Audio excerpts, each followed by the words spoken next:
I've never played Cult of the Lamb, so today I'm 400%ing it, which includes 100%ing the base game and all 3 DLCs, including the newest expansion, Woolhaven. Come join me as I clean my cult members' poop, murder the ones I love, and ascend to become the god of death. I hope you enjoy. My journey starts off as I take control of a little lamb tied up for some cultish practice. I timidly go down the path and approach these 4 otherworldly creatures known as bishops. There's a demon shrub, a demon frog, a demon squid, and an Australian spider. They tell me I'm the last lamb to be sacrificed, and with my death, the prophecy will never be fulfilled. With no say in the matter, I kneel down, accepting my grim fate. But as the executioner's axe comes down, I'm alive? Is this heaven? Not quite. At the end of the path lies the one who waits, trapped down here by the 4 ugly bozos from before, and he strikes a bargain with me. I'll give you life again. All I ask is for you to start a cult in my name. Do we have a deal? We have no choice in the matter. With a deal made, he gave me the sentient red crown, and I was ready to wreak havoc. As a hardened Dark Souls player, this dodge roll fit like a glove, and I easily dispatched my enemies. In the next room, I met a rat named Ratau, who happened to be a chosen vessel like myself, and he was sent to help me on my cultist journey. A few moments later, I found a chicken on the brink of rotisserie, and decided to save him so that he could pledge his life to me. So I sent him through the portal of love, and finally I arrived at the birthplace of my new cult. The first order of business was to indoctrinate my first cult member, Jular the Chicken, and I decided not to rename him or customize him in any way so I wouldn't get attached. That's an excuse for me being lazy and uncreative. And I didn't know what this meant yet, but I guess it was a plus that his poops were gonna be golden. I'm so cringe. Anyways, I commanded Jular to chop some wood, and Ratau informed me that cult members have stomachs and need to eat. They're so lazy. So after collecting some wood and stone, I built a cooking fire and was introduced to the hunger meter in the top left. Nothing's worse than a hangry cult, so I better keep an eye on that. Basic berry bowl. 15% chance of the follower pooping instantly. They got IBS, just like me. After cooking up some hot meals, Ratau told me about religious crusades where I would fight non-believers and gain resources like gold and convert more willing followers. Hey, these crusades sound awfully familiar. Outside the camp were 4 doors, 1 for each bishop, and with the help of my chicken, I opened up the first one to Darkwood, and my first crusade had begun. After converting some enemies, I was introduced to this bird, Clawneck. He gave me some tarot cards, which are upgrades that are active during the current crusade, and I would need to unlock all the cards for an achievement, but that'll come much later. To summarize the crusades, you fight some enemies, choose different paths with different rooms. Some rooms have new NPCs and resources to collect, and at the end, you fight a boss. For now, I continued whacking the heretics, and Leshy the Shrub, the big baddie of Darkwood and the youngest of the 4 bishops, appeared before me. Turn tail and run, little lamb. Nah, I'm good. I'ma clap your cheekies. Leshy unleashed his follower Amdusius, the first mini-boss. He didn't put up much of a fight, both physically and mentally. Please, spare me. Convert me to your cult. I'll follow your teachings faithfully. Dang, he folded like a piece of paper. Then 3 rewards appeared, and I chose the follower form, not knowing that I would have to collect every single one of these later. But that's a problem for future Justin. At the end of the crusade, 1/4 of this door lit up, signifying I had 3 more crusades before fighting Leshy. At home, Amdusius had joined the ranks, so I joined him in some prayer. Then Ratau told me that followers can't worship me without a shrine, and what's a cult without a shrine made in my glory? So the shrine was born and a new follower, Treenbur, was donated to me. This guy he looks the same as the other guy. Okay, we need to randomize. Okay, he'll be a dog. Against sacrifice, -5 faith when a follower is sacrificed. You can sacrifice people? Is this part of an achievement? Yes, there are 2 achievements for sacrificing. Good luck. With the new shrine, I could collect devotion from my followers. Good work, Treenbur. And with enough devotion, I unlocked divine inspiration, which I could spend to upgrade my cult with farming and other things. I started off by unlocking the temple, where finally I could preach sermons. Hey guys, go invest in the S&P 500 index fund. 8% ROI over 80 years. That's kind of sick. My followers loved it so much and gave me their praise, which I could use to upgrade my combat abilities during crusades. This first one increased my health by half a heart, and apparently the more loyal my followers were, the faster I could upgrade. I decided to go on my second crusade, and this time I got an axe as my weapon. It was a little bit slower than the sword, but hit harder, which allowed me to one-shot these flying enemies, which was wonderful. Soon after, Ratau gave me a new crown ability. This one was a projectile attack and uses up a resource called Fervor in the top left, which enemies could drop now. Sweet. Continuing on, I saved this cow and put him through the love portal. Then I met this owl guy who gave me some commandment stone fragments. Upon collecting 3 fragments, a full commandment stone was made, which would let me declare new doctrines at my temple. After a bit, I made it to Valifar, the jumpy red demon worm. I focused on attacking him after he finished shooting his projectiles, and I breezily beat him to a pulp, losing just half a heart. I sent the whimpering Valifar to the cult and picked up another follower form as my prize. Back at home, I had a divine inspiration to spend thanks to my followers' beautiful worship, and I unlocked farm plots. And for the first time, I had to clean up someone's poop, which gave me fertilizer, but I did question how independent this cult would really be. Why do we need to potty train these grown adults? With faith, hunger, and sanitation meters unlocked, the 3 pillars of cult prosperity had to be meticulously maintained. So I cleaned up, discovering what golden poop was. Oh, you get coins from it! And laid out some farm plots to grow berries. Food should be somewhat plentiful now. Treenber wanted me to name the cult, and I thought of something real original. Let's do Cult of the Bay, because that's my name. And I want to be worshipped! With a beautiful name established, I added Granagar to the cult, who was polyamorous. Polyamorous does not get jealous if the lamb has more than one spouse. What? You can get married? I also added Valifar, my 5th cult member. Ooh, he has like all good stuff. Gullible, 15% easier to level up. And in the temple, I got my first fleece, which are different clothes you can unlock for the lamb. Most of them give interesting effects, and I would need all of these to get an achievement later on. I tried on the goat fleece to spice things up, and I declared a new doctrine with the commandment stones I got earlier, and unlocked the bonfire ritual, which increased my faith by 30. This ritual required the literal bones of my enemies that I got during crusades. Heck yeah. After another sermon, I unlocked 3 more curses, those special attacks that use fervor, and a new row of abilities were unlocked. Also, I changed out of the goat fleece because, let's be real, why would you be this when you could be this? After changing fleeces, I unlocked the farming bundle, which would let my followers water crops, and built it right away. One more step towards independence. On my 3rd crusade, I tried out a new curse and a dagger, which was much faster, but weaker and shorter. Overall, I thought it was okay, but I liked the axe and sword more. Later on, I got a skull necklace that would extend a follower's life if I gave it to them. Every cult leader says they don't have a favorite follower, but whoever's wearing this says otherwise. Anyways, I saw this one room had a cat icon, so I checked it out, and I met Fornius, who I bought a tarot card from. We got the soy sauce. This NPC is important for an achievement later on, so just remember this chonky cat. Then I recruited this donkey, and after some more fights, I was amassing lots of bones for rituals. Okay, I have a lot of... How many bones I got now? 49 bones? Is that a non-believer's bone in your pocket, or are you just happy to see me? But I was still after more bones, and Barbatos was perfect. Give me your bones! Yeah, give me your bones. After the crusade, the boss man called me in and gave me an ability that let me read my followers' feeble little minds. Neat. After cleaning some poo, I read Valifar's mind, and apparently he didn't like being homeless. Maybe that'll help with faith. We need to give them a place to sleep.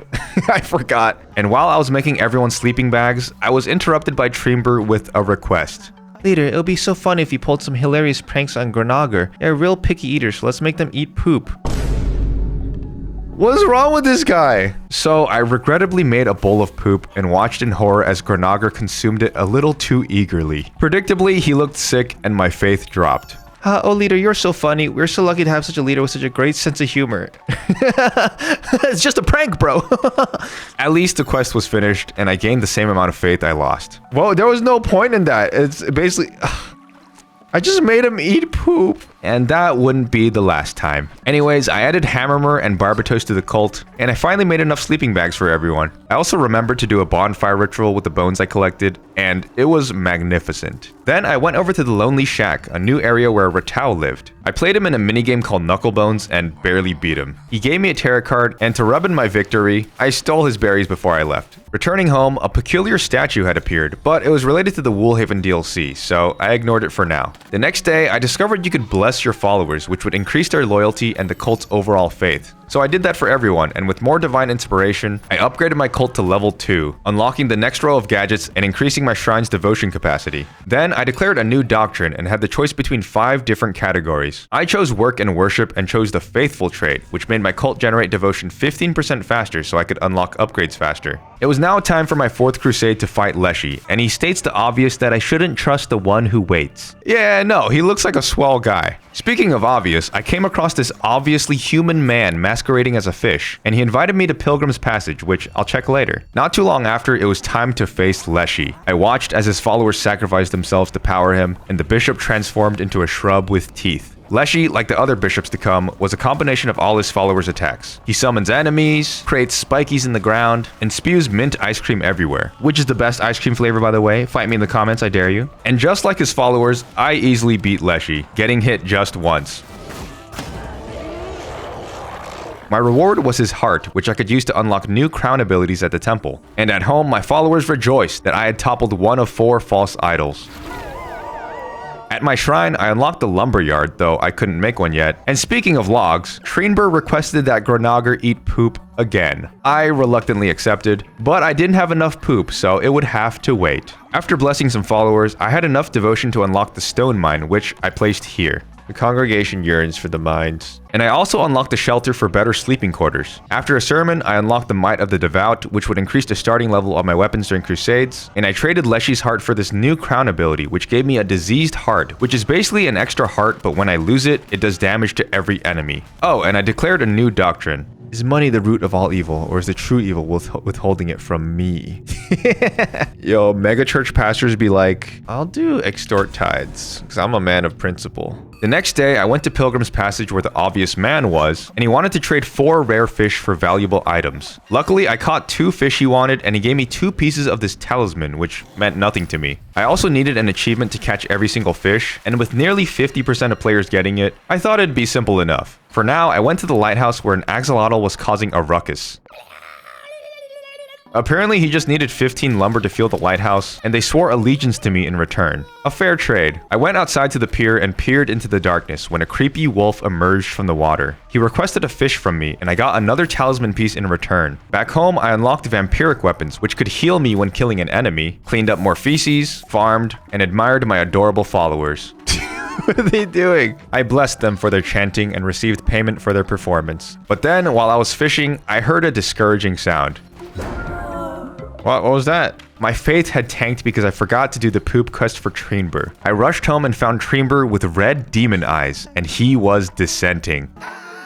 Apparently, if faith is too low, followers can dissent, and they'll try to make others dissent too. I guess feeding them and cleaning their poop wasn't enough. Fortunately, you could deal with dissenters by putting them in prison or sacrificing them. But because I have the memory of a goldfish, I completely forgot about the prison option and kept trying to re-educate him. We'll deal with him later. At this point, I didn't have enough lumber for a lumberyard, so I thought I'd go crusading to find some, when one of the 4 chains on this door broke. 3 more bishops to defeat, and the boss man was free. With the help of my followers, I opened the door to the next area, Anura, and started my crusading shenanigans. This time, I got to try out the gauntlets, and I tested them on the snail. Pretty good. Anura wasn't too difficult so far, and these new frog enemies were no match for my gauntlets. I luckily got some lumber as a reward, and I guess Hecate was a bit irked by how well I was doing, and cast starvation on poor Granager. With vengeance in my heart, I challenged Gushin and dismantled his entire existence.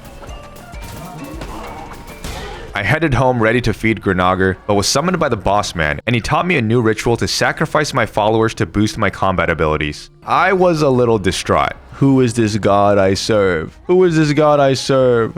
My cult's faith and hunger were getting to spooky levels, so I whipped up some meals and the cult re-stabilized. Valafar requested I recruit some sick followers, and I obliged, adding Gushin, Fajulber, and Hanona. With my newly acquired lumber from the previous crusade, I finally built a lumberyard and things were looking up. But my hopes went sour with Treenber, who was about to fully dissent. And I didn't know what to do, so I went fishing to escape my problems. I didn't catch anything useful, but I did find a solution for my dissenting follower. Glorious leader, I have a craving. I need to eat a meal made from a follower. What? Wait, no, this is perfect. I have the perfect person. Before the sacrifice, I gave a relevant sermon. My sermon today is upon necessary sacrifices. Gained half a heart for crusades, and it was time.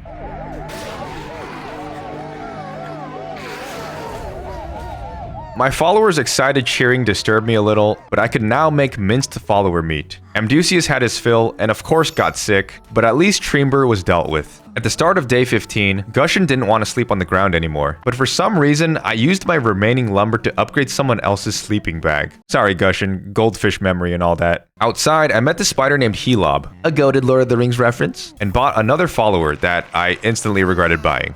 I feel like, am I recruiting too many followers? Because like, I can't make enough beds for them. I guess we'll see. In Anura, I met this mushroom cat who unlocked Spore Grotto, which I'll visit later. Then, I accidentally swung my sword 20 times, took their menticide mushrooms, and went on my merry way to Eligos, the chunky flying frog. He spat flies at me and shot projectiles, but I dodged with precision and victory was mine. The one who waits summoned me again, giving me an offering chest back at camp that I could use to sell items for gold. I also unlocked a new ritual called Ritual Fast, which locked my cult's hunger for 3 days. It reduced faith by 30 and cost 75 bones, but 3 days of no food would be worth it. That is, until I saw I interrupted everyone's sleep and my faith took a nosedive, kickstarting Valifar's descent. And to make matters worse, Jular, my first follower, had entered into old age, even though he was only 42. What, are we in the Middle Ages? He's a royal pooper, I need him. I praised my followers and gave them gifts to salvage my faith, but I needed more. I put out some decorations to finish a quest from earlier and built them with a follower for extra faith. As you can tell, I value aesthetics above all else. I repaired some beds, completed my quest, and faith was back into the green. Hot diggity dog. After a sermon, I unlocked heavy attacks for my weapons and remembered to indoctrinate Thornator the Unicorn and Elagos the Frog, who was a coward, but alas, he was my coward. I was also slowly upgrading my sleeping bags to shelters, which were less prone to collapsing, and anytime I built something, I'd wait for my followers to gather together and I'd praise them all at once, which was a quick and consistent way to raise loyalty. And it made me feel smart. The following night, I fished up some buttery lobster, which I traded in for a talisman piece. With the full talisman created, I can now buy fleeces back at the temple. And since I needed all the fleeces for an achievement, I also needed every talisman piece. To start, I bought the golden fleece. It increased my damage after every kill, but reset when hit, and I took double damage. Doesn't sound that great, but I'll try it out. Then I learned a new ritual to ascend a follower to a higher plane of existence. Sounds like when you tell a child their pet hamster ran away. But at least all of my followers would gain loyalty. Next, I checked out Spore Grotto, where I bought some more soy sauce, and met this mushroom junkie named Sozo. He promised to teach me a ritual to brainwash my followers. Wonderful. But for now, awarded me a talisman piece for the mushrooms I gave him. I guess I'll have to enable his addiction. Back home, Valifar was close to fully dissenting. So, like any good cult leader, I ran away to crusade. But I was reminded that running away isn't always the answer, and I died for the first time. I put full blame on my golden fleece since I was taking double damage, and I changed back to my regular fleece. Oh, and Valifar finally dissented, leaving the cult and a hole in my wallet. Good riddance. We didn't need you anyways, Valifar. Why'd he leave? It's all my fault. I could have done better. In the next crusade, I met Kamak, another bird guy who gave me something called the relics, powerful new items I could use in crusades. They all had different effects like raining down lightning and freezing enemies, among many others, and there were 67 total. Nice. But I needed just 57 of them for an achievement. Later, Hecate exhibited supreme dingus behavior and cast starvation on 5 poor souls. Supremely dingus of her. And then, terrible news struck. Jular has died of old age. I'll never forget you, Julius. Zipar was my punching bag of despair, and his powerful hops and explosive projectiles were no match for me. Returning home, my eyes landed on Jular's lifeless chicken body. Apparently, corpses weren't very clean and had to be either buried or butchered for their meat. I must admit, I didn't hesitate to take Jular's meat.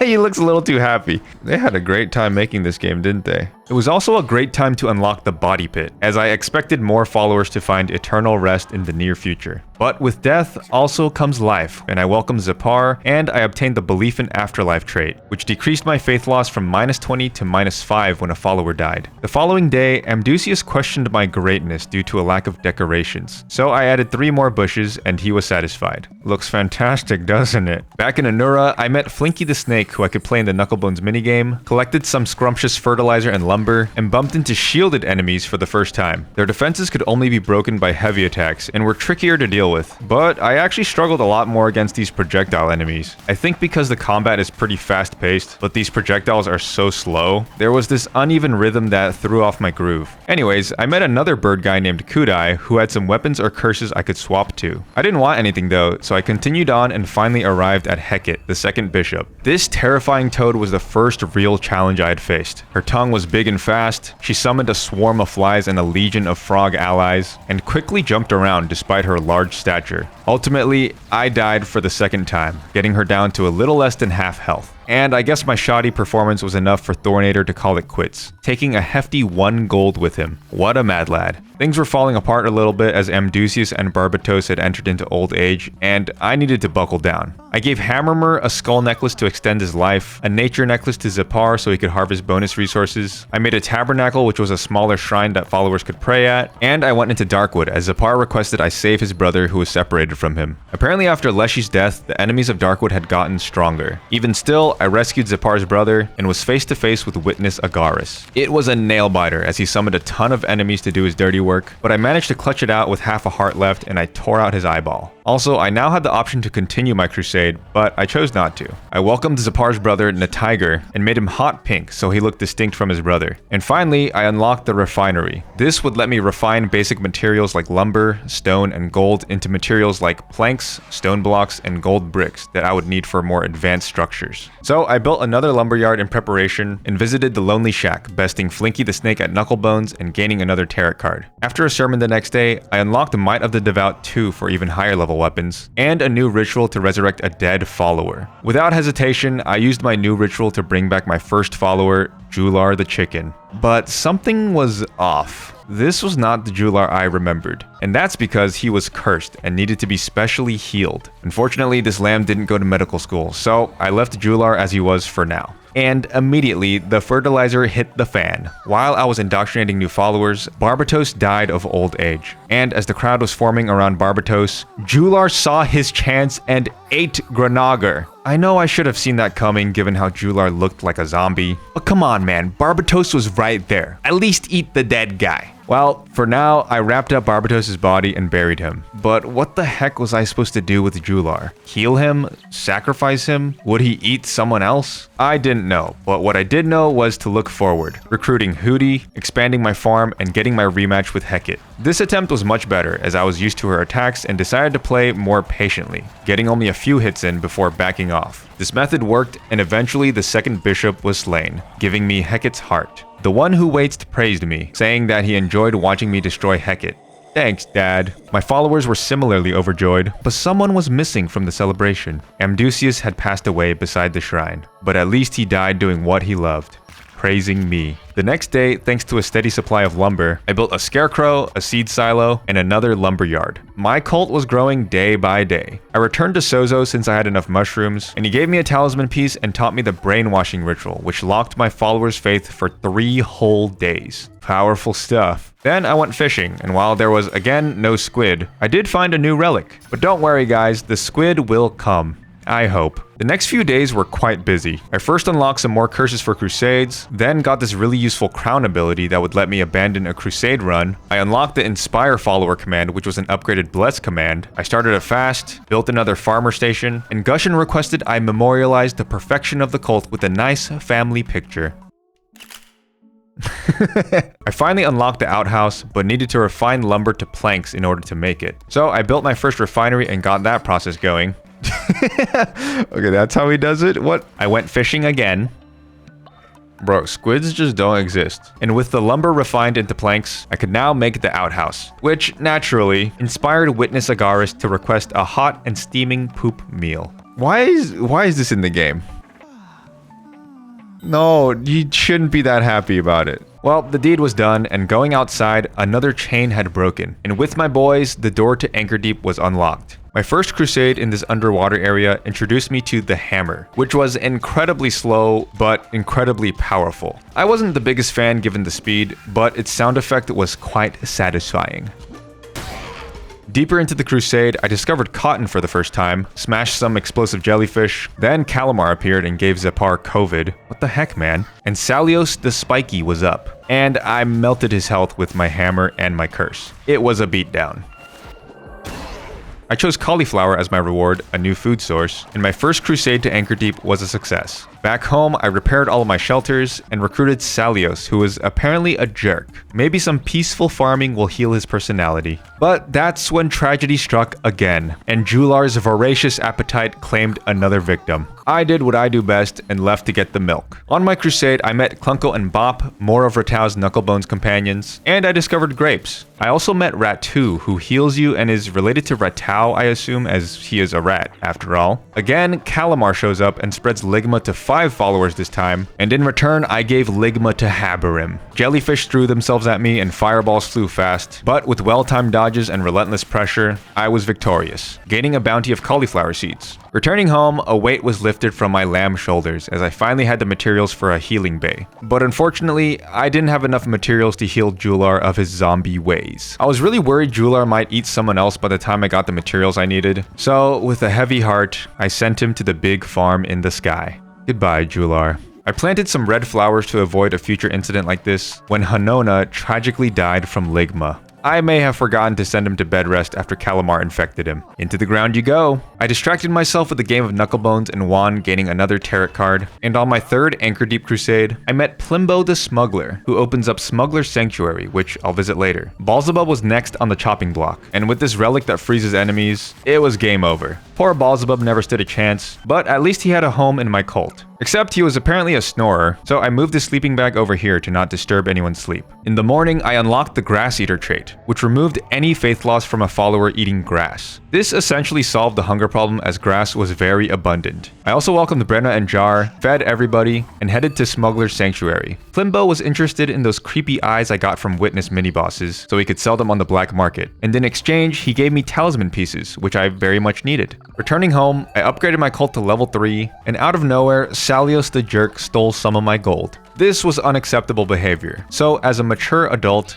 I bullied him back, and he was now on my list. Moving on, I built a second refinery, and Fajulber wanted nothing more than to be sacrificed. It was a shame to lose a worker, but I can respect someone who knows what they want. Thanks to his sacrifice, I unlocked Might of the Devout 3, increasing my weapon level even more, and I thought it was a good time to crusade. I discovered hops this time, and before fighting Calamar, Shamura called him a coward. I guess this boss fight will be easy. Except it was the hardest boss thus far. Calamar had a lot more moves than the other bishops, using several melee attacks, multiple fireball variants. I was doing pretty well all things considered, but I couldn't hold out long enough and died. It was a tough battle, and back home I even failed to cook a meal and burnt my food. It just gets better. I also didn't know how to deal with Salios the Jerk. He just kept whimpering in the corner and didn't work, so I kept bullying him as I still had a grudge from when he stole my money. Yeah, I can be petty. Eventually, I went back to more productive things, expanding my farm, building another seed silo and another farmer station, inspiring my followers, and building a fertilizer silo so my followers could fertilize the crops. I also learned the fight pit ritual, which would be useful later, believe it or not. Then I went to Anura to get an eye from Witness Bathin. I started the fight with just 1 heart and was about to lose, but clutched up in the end. I took my prize and came home, unlocking more curses, and accidentally activating the statue from the Woolhaven DLC. A beam of light shot upwards and snow fell from the sky, blanketing my cult in white. Apparently, someone named Yingya was waiting for me. Well, she would have to wait, as I decided to fight Calamar again. And for some reason, it went even worse the second time. This was officially the hardest boss of the game for me. When I got home though, I was excited to unlock cheaper rituals, which decreased the cost of rituals by 50%, and I got the Belief in Absolution trait, which increased faith by 10 if the day started without anyone in prison. I didn't even have a prison, so this was great. Then I went to fight Calamar, hopefully for the last time, and this was the luckiest fight of my entire playthrough. I was at half a heart, and Calamar was close to death as well. I recklessly went into attack and got hit, but somehow didn't die? I didn't know what happened until I started editing this video, but apparently because of my vampiric weapon, I healed half a heart when this random jellyfish died, which let me survive this reckless attack, and that was the deciding factor for my victory. Absolute insanity. I took Calamar's heart with a sigh of relief, and now there was 1 bishop left. It wasn't all sunshines and rainbows though, as Mono left the cult, and 2 of my OGs, Elagos and Gushin, passed away. RIP, you legends. I unlocked this crown ability, which I kind of forgot about and never used, when something strange happened. The red crown rose into the air, and snakes pointed their tongues at me. The crown transformed into a snake and spoke to me. I was to harness my followers' sin, and to help with that, more upgrades were unlocked, and more doctrines needed to be decreed. I chose the Rite of Lust, where my followers would compete in a naughty naked dance and then I would choose a winner to receive sin. The ritual looked more wholesome than expected, and I chose Zapar as the naughtiest naked dancer. I watched as he was consumed by sin and I promptly sucked it out of him. A new temple option appeared, and now I could upgrade the aesthetics of my temple with increasing amounts of sin and gold bricks. I would need a whopping 62 sin to upgrade the temple to level 10 for an achievement. Let's just say there was much depravity and debauchery in my future.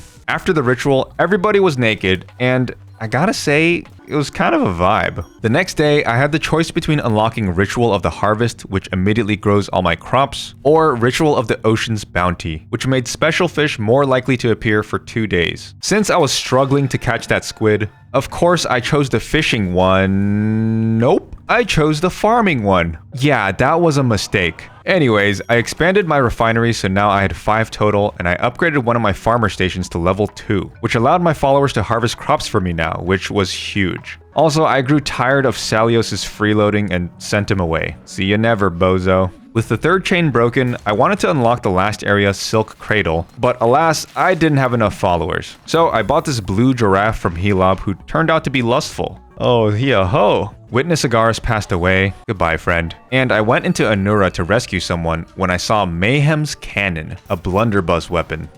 The American in me is rising up, I tell you what. The blunderbuss had range, but did the most damage up close. If you did want some range though, the heavy attack was amazing. It slowed down time and was like a sniper shot, accurate and deadly. If you can't tell, I like this weapon a lot, and it would become my favorite in the whole game.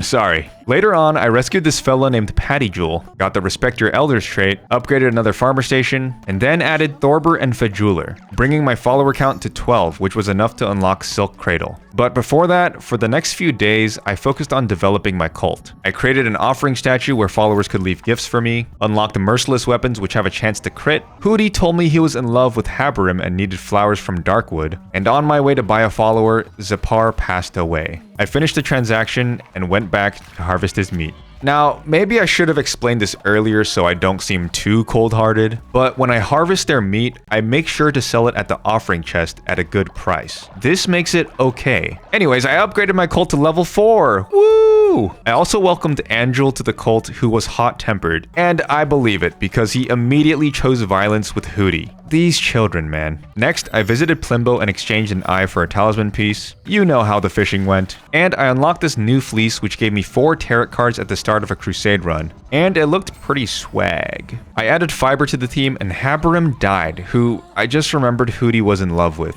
Yikes. Either way, I went to Darkwood for his flowers, rescued this guy, and ran into Rakshasa, whose partner I accidentally smacked. He warns me to stop, so I accidentally smacked her 3 more times. He was not having it and started attacking me. Honestly, totally valid reaction. Unfortunately, I beat him up too and received the massive Monster Shrine blueprint. And believe it or not, all of this was required for an achievement much later on. I then got another follower who was on sale. 56% off? Heck yeah. Back home, I gave Hootie the flowers. Thank you, leader. I just need to work up the courage to talk to them. That is depressing. I upgraded my weapons even further and decided to ascend Hootie so he could be with Haberim. Then I built a kitchen so my followers could cook their own meals, and I couldn't believe my eyes. Whoa, why is this so big? Who was that? Who did that? Oh my gosh, that's like a bodybuilder poop. After the poop, I learned the ritual of enrichment, basically just stealing money from my followers. We do love a cheerful giver now. I'll put a good word in with the man up top. Fishing. And I unlocked ritual cooldowns, which would reduce cooldowns by 50%. Very useful for me since I use the brainwashing and fasting ritual as much as possible. Fishing! I hate this game. Where's this dumb squid? Besides fishing, things were going well. I upgraded some refineries to level 2 and learned the Glory Through Toll ritual, which enabled my followers to work 3 days and nights in a row without getting tired. I now had the holy trinity of rituals. Dang, rituals are awesome. Outside, the hot-tempered Angel got into not 1, but 2 fights within 5 seconds of each other. I hope nothing bad happens to Angel. Anyways, I bought this guy named Pun Ogre who wrote poems instead of working. We're sacrificing him. And finally built a janitor station so my followers could clean up their own poo. After some casual brainwashing, I sacrificed the tiger in his old age and unlocked Might of the Devout 5. Now seemed like a good time to open up Silk Cradle. And there was Shimura. They told me the one who waits was the 5th bishop of the Old Faith, their sibling, and his name was Narinder. Apparently he was too ambitious for his own good and betrayed the other bishops. Speaking of betrayal, Shamura summons the hot-tempered Angel and forces us to fight. Of course it would be Angel. I put Angel out of his misery and continued through Silk Cradle. Later on, I met the tailor Bareth, who sold clothing designs once per crusade for 5 gold bricks. Some outfits can be bought from Bareth, while the rest must be unlocked through various actions in the game, and I would need them all for an achievement. He also unlocked the tailor for my base, where I could actually make the outfits for my followers. At the end of Silk Cradle was this giant spider Focalore, who wasn't even difficult, but somehow I still died to. It was 100% the hammer's fault, it's just way too slow. But maybe this upgrade was what I needed. Godly weapons that apparently do outrageous damage. The next crusade, I started off with the Godly Sword, and it sure lived up to its name. I picked up some beetroot seeds, a new food source, and back home, the poet Panogar hit me with the Stone Cold Classic. Murnajul and Brenna sitting in a tree. K-I-S-S-I-N-G. That kid's gonna make it big, I can just tell. After cleaning some poop, I unlocked a maid dress. Scandalous. I welcomed Antion and Bernomer to the cult, maxed out my weapon starting level, and unlocked the Tax Enforcer ritual, where I could appoint a tax collector for the cult. What, did they really think eating and getting their poop cleaned was free? I appointed Focalore as my new tax collector, who seemed quite excited. After that, I went to Crusade and was greeted by this golden statue that invited me to Midas's cave, which I'll visit later. Guarding the end of the crusade was Vefar, who left poisonous bogs in his wake. Thankfully, I started off the crusade with this tarot card that made me immune to poison, and I beat him without a single scratch. It looked like the boss man was calling me in, but that was not the case. An unknown cosmic being had summoned me and seemed impressed by my godly progress thus far. He ended our conversation in some hellish speech, and I was sent back home. To celebrate my victory, I enacted the Glory Through Toil ritual and welcomed my next 2 followers, Vefar and Fianan, bringing my follower count to a sturdy 21. After that, I headed to Midas's cave and sure enough, met Midas. He had a well I could offer gold to and a spot in the back where I could sacrifice followers. I was curious what it did, but decided to wait for now. Back home, I obtained every curse and unlocked the Substances Encouraged trait, which gave me 20 faith whenever I administered drugs to my followers. This cult may be full of stoners, but hey, they work hard for their next hit. After that, I went fishing and still no squid. Dude, I just want a squid. Can I just get a squid? Ah! And I unlocked the mating tent, which I'll use later, don't you worry. Then it was back to crusading. This shroomy guy challenged me to knucklebones, and Shamura was up to nefarious business again, forcing 2 followers to fight me. No, it's my tax collector! Oh no.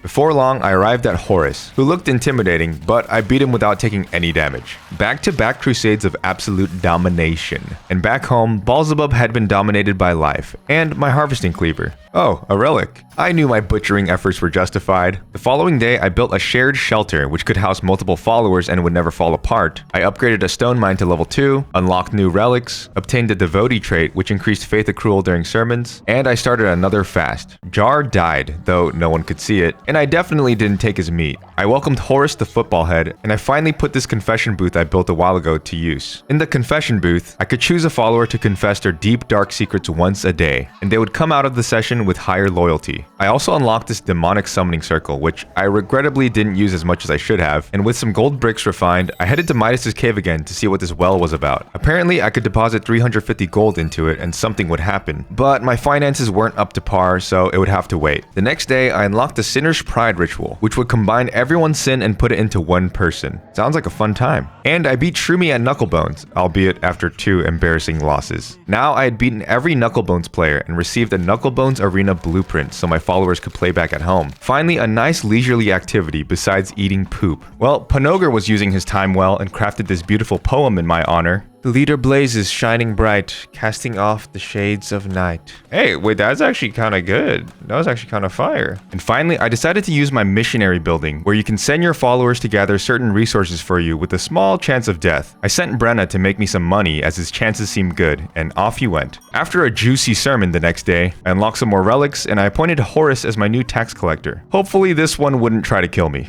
I also made the tailor for outfits, sent Fajuler to collect gold, and unlocked the doctrinal extremist trait. This would give me the option to generate sin from my followers at the confession booth, which was huge. Speaking of sin, my curiosity got the better of me, and I sacrificed the elderly Thenity at Midas's cave. Thenity became a gold statue, and in return, I received a talisman piece. This meant the greedy Midas would need 3 more of my followers for his collection. In better news, my last crusade to Silk Cradle was off to a good start with the Godly Axe, which I managed to save Fajuler with. Leader, I'm scared. There's so many monsters out here. But I'll finish my mission to make you proud. You can do it! You can do it! I feel so bad now. And I also felt bad for Shamura, the final bishop, because I absolutely dusted them. Earlier, I grabbed this curse which granted me 2 seconds of invincibility, and this let me play extremely aggressively. With the curse and my Godly Axe, I defeated Shamura almost without getting hit. I took Shamura's heart, and of course, the boss man summoned me. He declared it was now time for me to free him, and to return the red crown to its rightful owner. Yeah, I'll do that. But before I returned my crown, there were still a lot of things to handle at home. I upgraded my healing bait to level 2, which would save me some resources. I unlocked some more relics, and declared my last doctrine, which would make followers hatched in the cult have a higher loyalty level. I didn't know where babies came from yet, so I didn't understand what this meant, but this would come in very handy later on. I also traded Shamura's heart for this crown ability, which would let me resurrect during a crusade if I sacrificed a follower. I don't think I'll ever use that. Each follower is so precious. Brenna and Fajulia had returned from their mission, bringing back 49 gold each. Promotions for the both of you. And the next day, I tried out the sin option during my confessions. In the same way I cleaned my followers' physical poop, this was a way to clean their spiritual poop. And this was great for accumulating sin, so I added this to my daily cult leader routine. Next, I discovered something that made me feel really dumb. Wait, take item, what is this? What the heck was that? Wait, why did I have so much money in there? Okay, I got the achievement for 666 coins. I'm assuming this is where your followers deposit money from sermons, but I'm honestly not sure. Someone let me know in the comments. Oh, wait, I'm rich now. Okay, golden bricks forever. Golden bricks forever. I'm freaking bricked up. I also wanted to be rich with sin, so I made Witness Bath and Confess, and I absolved him of the darkness inside.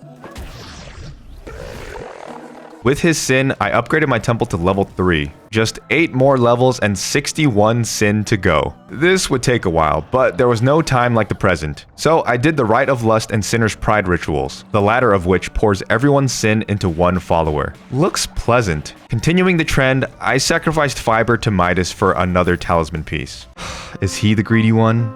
Or am I? And since I was here and my wallet was full, I took a chance and deposited 350 coins into Midas as well. In 3 days, I could see if my gamble was worth it. Oh yeah, and I was still going fishing periodically with, of course, no success. With the 4th chain broken, the way was open, but I wasn't ready to go in yet. I headed back to Silk Cradle, where Valafar, one of my first dissenters, tried to take my head. He almost succeeded too. I guess he's been training. And Valafar was much more impressive than Witness Alistair, who practically handed me the win. Back home, Mernajul and Brenna safely returned from their mission, adding Moranmer and Yarnady to the cult. I put Moranmer through Cult of the Bay's initiation, then checked on my gamble in Midas's cave. I nearly doubled my investment, and if that's not an endorsement for gambling, I don't know what is. Next, I gave a Witness Eye to Plimbo, upgraded my temple to level 3, and unlocked this tranquil nature aesthetic. A stark contrast to the unhinged things that transpire here. Speaking of unhinged, Moranmer demanded retribution from Yarnady, who insulted him, and they were to settle this in the fight pit. Cats versus dogs. And Yarnady pulled through for Team Cat. Yarnady!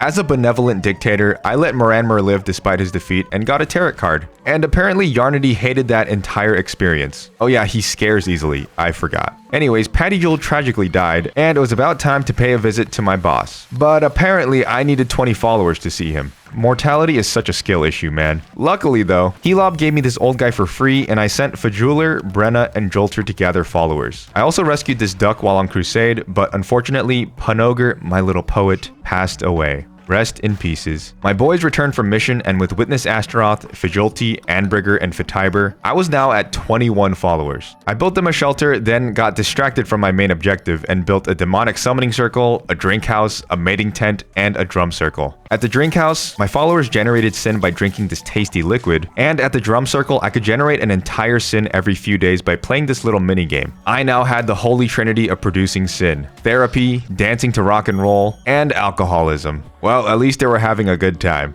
Well, for this supper, hello, lamb. A good time most of the time. Oh my gosh, they're drunk fighting. With all these new avenues of sim production, the temple upgrades were going smoothly, unlike my investments. 363? Okay, we gained 13. But you know what they say, 99% of investors quit before they win big. But maybe I should have cashed in sooner because my followers started dropping like flies. I was down to 19 and Fajuler and Humor weren't getting any younger. I sent Brenna to get a follower and headed to Smuggler Sanctuary where Plimbo's fish spat out a relic. Kudai's fingernail. Gross. And I found this snail statue I can make an offering to. I'll go check every area for these snail statues. But for now, I met the creepy wolf guy again. And guess what he wanted to trade for? One of my followers, of course. I sadly gave up Fajuler and the trade was complete. I'll never forget your sacrifice, Fajuler. Checking each area, I found 4 other snail statues. And after offering the last snail shell, I received a snail follower form. I also found some other follower forms while digging around. And this relic, which was literally just a croc. Back home, Julmurna requested to do the stinky with Vethar in the mating tent, and Brenner returned from his mission with Gregardy. I was 1 follower away from 20, so I resurrected Hootie, who did come back as a zombie, but thankfully, Cult of the Base medical technology had advanced enough to heal him. Welcome back, Hootie. Without delaying any further, I sought audience with Narinder and was transported into a familiar location, but this time with weapons. Wonder what's gonna happen here. Armed with tentacles and a godly hammer, I approached the former Red Crown bearer. He demanded I return the crown and sacrifice myself for his freedom, and even stoop so low as to blackmail me with my followers. What's he doing with my followers? But a god doesn't rule with threats. I refuse! He rules with power. The fight was on, but not before Narinder sent his 2 cat goons after me. I dodged Baal's melee attacks with ease, giving him some choice bonks in the process. I'm not gonna lie, he was really easy, and I didn't get hit even once.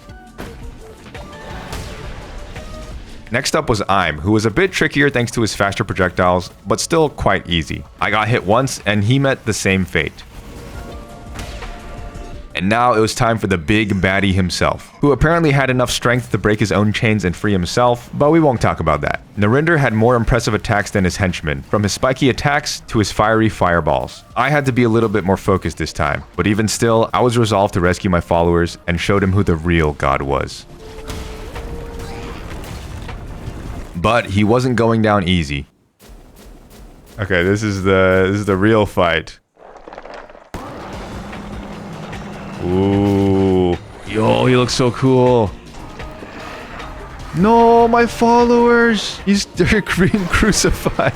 His 3 disgusting eyeballs left his head and entered the arena, pelting me with fireball after fireball. But I could not relent, not with my followers on the line. I defeated 1 eyeball, but the attacks just kept coming. I got the 2nd eye with a smattering of tentacle attacks, and that's when he ramped it up to 11.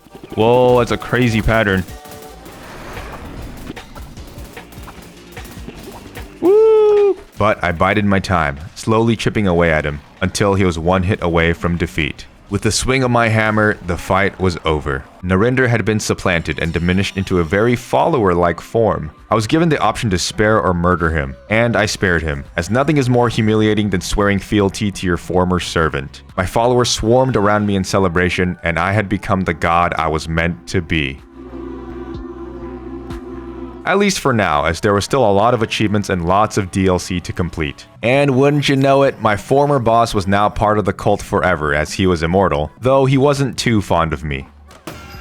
Back in the temple, 4 more fleeces were added, which meant I needed 16 more talisman pieces. And I gave my blessing to Julmurna and let him share the mating tent with Vethar, the love of his life. Apparently when 2 followers do the hanky-panky, you can pass on certain traits to their child. And of course, I only chose the good traits. We love eugenics in this cult. Wait, can I say that on YouTube? Anyways, an egg was laid and Julmurna looked exhausted. But at least he enjoyed himself, right? You know what? It wasn't that great. Savagery aside, I made a hatchery for the egg and tended to it like it was my own. Back in Midas's cave, I checked on my investments, but the gods were none too pleased. 6 pieces of poop for 350 coins was too traumatizing for me, and I never gambled again. Speaking of traumatizing, fishing was a constant failure, and I started to think squids were a myth propagated by the bishops because I still hadn't caught one. And speaking of the bishops, the cosmic being appeared again. He told me that the 4 bishops were stuck in a purgatory-like state because of me, and must be put to rest to move on. This meant I would have to crusade into each area 4 times all over again. This was my duty as the new god of death. Which apparently wasn't at the same level as this guy, as he cursed me out in hieroglyphics for even dreaming of stepping into his realm. Regardless, I had to carry out my duties, and into Darkwood I went. After clearing this room, I accidentally hit this thing, and suddenly these 2 statues made eye contact, opening a new path. Going inside, I offered my heart to this infernal thing and received an ancient tablet, 1 out of 15 pieces of lore I needed for an achievement. Now, I'm not going to get into the lore of this game because I'm just a cute lamb god, and that's what really matters after all. But if you're curious, you can pause the video to read them. Moving on, I found another piece of lore in this room of meat for some reason, then ran into Midas, who quickly became my 13th reason. Then it was time for Barbatos II, and the difficulty spike from the base game was huge. I mean, look at this. It's like I was playing the floor is lava in a single guy's apartment, and predictably, I died. But thankfully, I got a tarot card earlier that resurrected me with 1 heart, and that was enough for victory. Oh my gosh. What just happened? My hands got so sweaty. I received something called a god tier, which I could give to the cosmic being, and headed home. Jolter and Bernomer had passed away in my absence, RIP you legends, and I made sure to tend to the next generation. After some successful fishing, Vefar passed away, probably because I didn't catch any squid, and I prepared a nursery for the soon-to-hatch egg. I also upgraded the sleeping quarters to these grand shelters, which never broke and passively generated devotion. 2 beds would be empty though, as I sacrificed Brenna and Horus to the despicable Midas. I'm sorry guys, the gods of 100% are poopy buttholes. Fortunately though, my first egg hatched, and I named him It Was Aight, courtesy of his dad's shining review of his mating tent experience. And thanks to the blind allegiance trait, my hatched follower started at a high loyalty level, and also grew incredibly fast. I sent It Was Aight to the nursery, and just like my newborn child, the cosmic being wanted a name as well.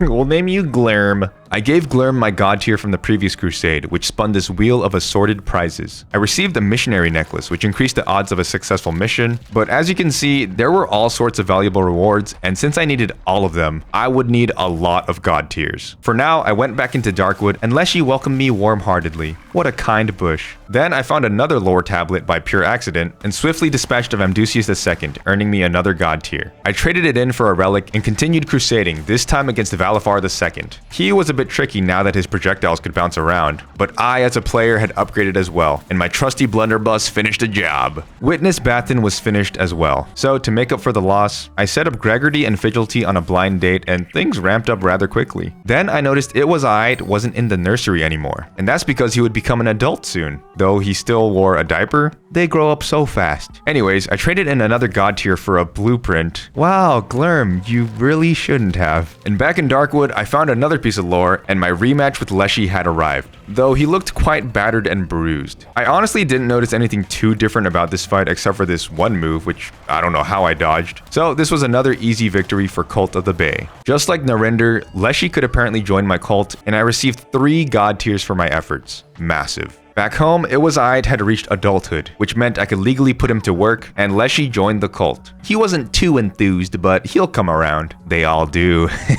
Outside, Glurm asked me if I craved more, and as a blissful cog in the machine of consumerism, my answer was a resounding yes. And Glurm sure delivered. He introduced me to Purgatory, which were like crusades I could try once a day to earn god tiers, and time stood still while I was in there. Before I entered Purgatory though, I traded in some god tiers for a forgotten commandment stone, which would let me declare doctrines I previously did not choose. Now it was time for Purgatory, and this first one was exactly like a crusade with a mini-boss at the end. I was used to the upgraded mini-bosses by now, so these guys were child's play. I obtained a god tier and also god tier fragments, which would become full god tiers after I collected enough. Returning home, Leshy had a favor for me, though he refused to call it that. He asked me to retrieve his eye from Darkwood, which was torn out by his stinky brother Narender. But before heading into Darkwood, I checked the other doors, and sure enough, there was a new follower requirement. I bought this pink flamingo to at least open Anura, and gave Fitiber the missionary necklace, which gave him 100% sex rate.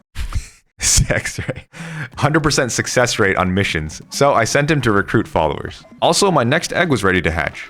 Yeah, ooh. What is this? I'm sorry, what is this? The worm? Would you still love me if I was a worm? I'll try to love him. Anywho, now I could open Anura, except there was a second requirement I failed to notice. You have to sacrifice a level 4 follower to open? Bro, this is mean. I decided to sacrifice Julmurna as he was elderly, and this game sure loves rubbing salt in the wound, cause what is this? No, it's so mean. Mean indeed. But at least I could do a kindness for Leshy by retrieving his eye, which turned out to be a relic. I quickly defeated Witness Agaris II and collected my spoils. But back in my temple, I made a mistake. I guess there was too much built-up sin in my cult, because when I used the Sinner's Pride ritual on Yarnity, he said the sin was consuming him and that he would find me and punish me in the next life. Well, that 3 sin was enough to upgrade my temple, so I chose to think about this positively. Moving on, Fitiber had returned from his mission bringing Manodor, I unlocked a new murder command, and I decided to visit Purgatory again. This time I noticed there was a dungeon gauntlet and boss rush tab, and multiple fleece options now. This gave me an idea, and I chose to do the boss rush with the Berserker fleece, which increased my damage by 10 times at the cost of dying in just 1 hit. This seemed like an easy way to knock out these 4 achievements, which were to beat each bishop without getting hit. And while this Purgatory run was just mini bosses, the Berserker fleece seemed promising. At home, I set up 2 more couples, and they hit it off. Guess I'm a cult leader and a matchmaker. After that, I appointed It Was I to be a tax collector, and this happened. Squidward tennis balls. Oh! Wait, I got swordfish. Wait, I got catch 1 of every fish, but I never got a squid though. It wasn't a squid, but the swordfish gave me my fishing achievement, and more importantly, restored some of my hope. The squid was inevitable, just like a follower asking to eat poop. Please don't judge me, but I've always wanted to eat a meal made of poop. Oh, it's been so long. No, I can finally say no to you because you're brainwashed. No. After that display of power, I returned to Purgatory and this time had a chance to fight Leshy. The Berserker Fleece was definitely the way to go, and I got my achievement for no-hitting the bush. I continued trading in my god tiers and went into Anura, where Yarnity, my follower who was overcome with sin, sought vengeance for what I had done. I beat him up for now, but hopefully I could snap him out of it. After a nice chat with Hecate, I found another piece of lore, and Yarnity was back. But this time after I beat him, he seemed to come to his senses. Which is what I needed to do too, as I rolled right into Gushin II's jump and died. But this wasn't the end. I was transported to who knows where with the statue of my deity on display. I was given new tarot cards, new relics, and a new lease on life? Yeah, I don't know what that was, but this second chance was just what I needed. Returning home, Yarnity was in his right mind now. Welcome back, my son. And Witness Astaroth brought home Julno from his mission. What is this had other plans though? I loved this place when I was young, but now my eyes are open. You're nothing but a false prophet. Oh, he's a dissenter. What is this left the cult right as he became an adult and took a hefty 179 coins? I didn't take it too well. And this event may have influenced my next follower's name. Please stay. With Please Stay hatched, I added Thorngel and Treatrear to the cult when Fitiber passed away. I guess it was good timing. Back in Purgatory, I had the chance to fight every bishop in a row with the Berserker Fleece, which seemed like a great chance to snag some achievements. I made it to Hecate and beat her without any issues, granting me an achievement, but fell to Calamar with my reckless play. Oh. Trading with Glerm, I got a full talisman piece for my fleeces, and a gold skull necklace which made a follower immortal. As the god of death, I hate to be outdone by a necklace, but hey, at least I could keep a follower forever. Back in Anura, I soundly defeated Elagos II, unless she requested that I take him to Darkwood by turning him into a demon with my demonic summoning circle. Before that though, I welcomed Trinity the Capybara and Thorneighbor to the cult. Good work, Hootie. And my 4th child was born. I named him Mingo for obvious reasons, and going outside, I needed to sacrifice a level 7 follower to open up Anchor Deep. I reluctantly chose Hootie to give the ultimate sacrifice. Oh, it feels bad. At least it's open now.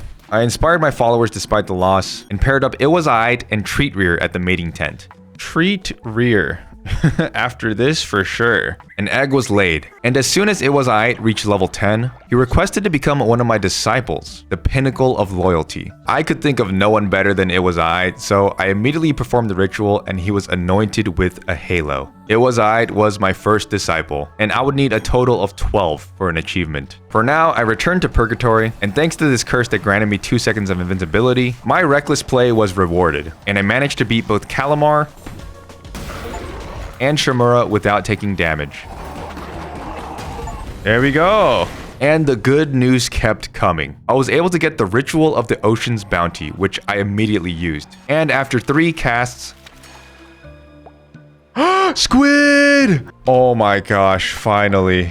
It's been 84 years. The fisherman's last talisman was mine, and the curse of the squid felt like a bad dream. Finally, I was free. Back in Anura, I saved this fennec fox and made mincemeat out of Zipar II.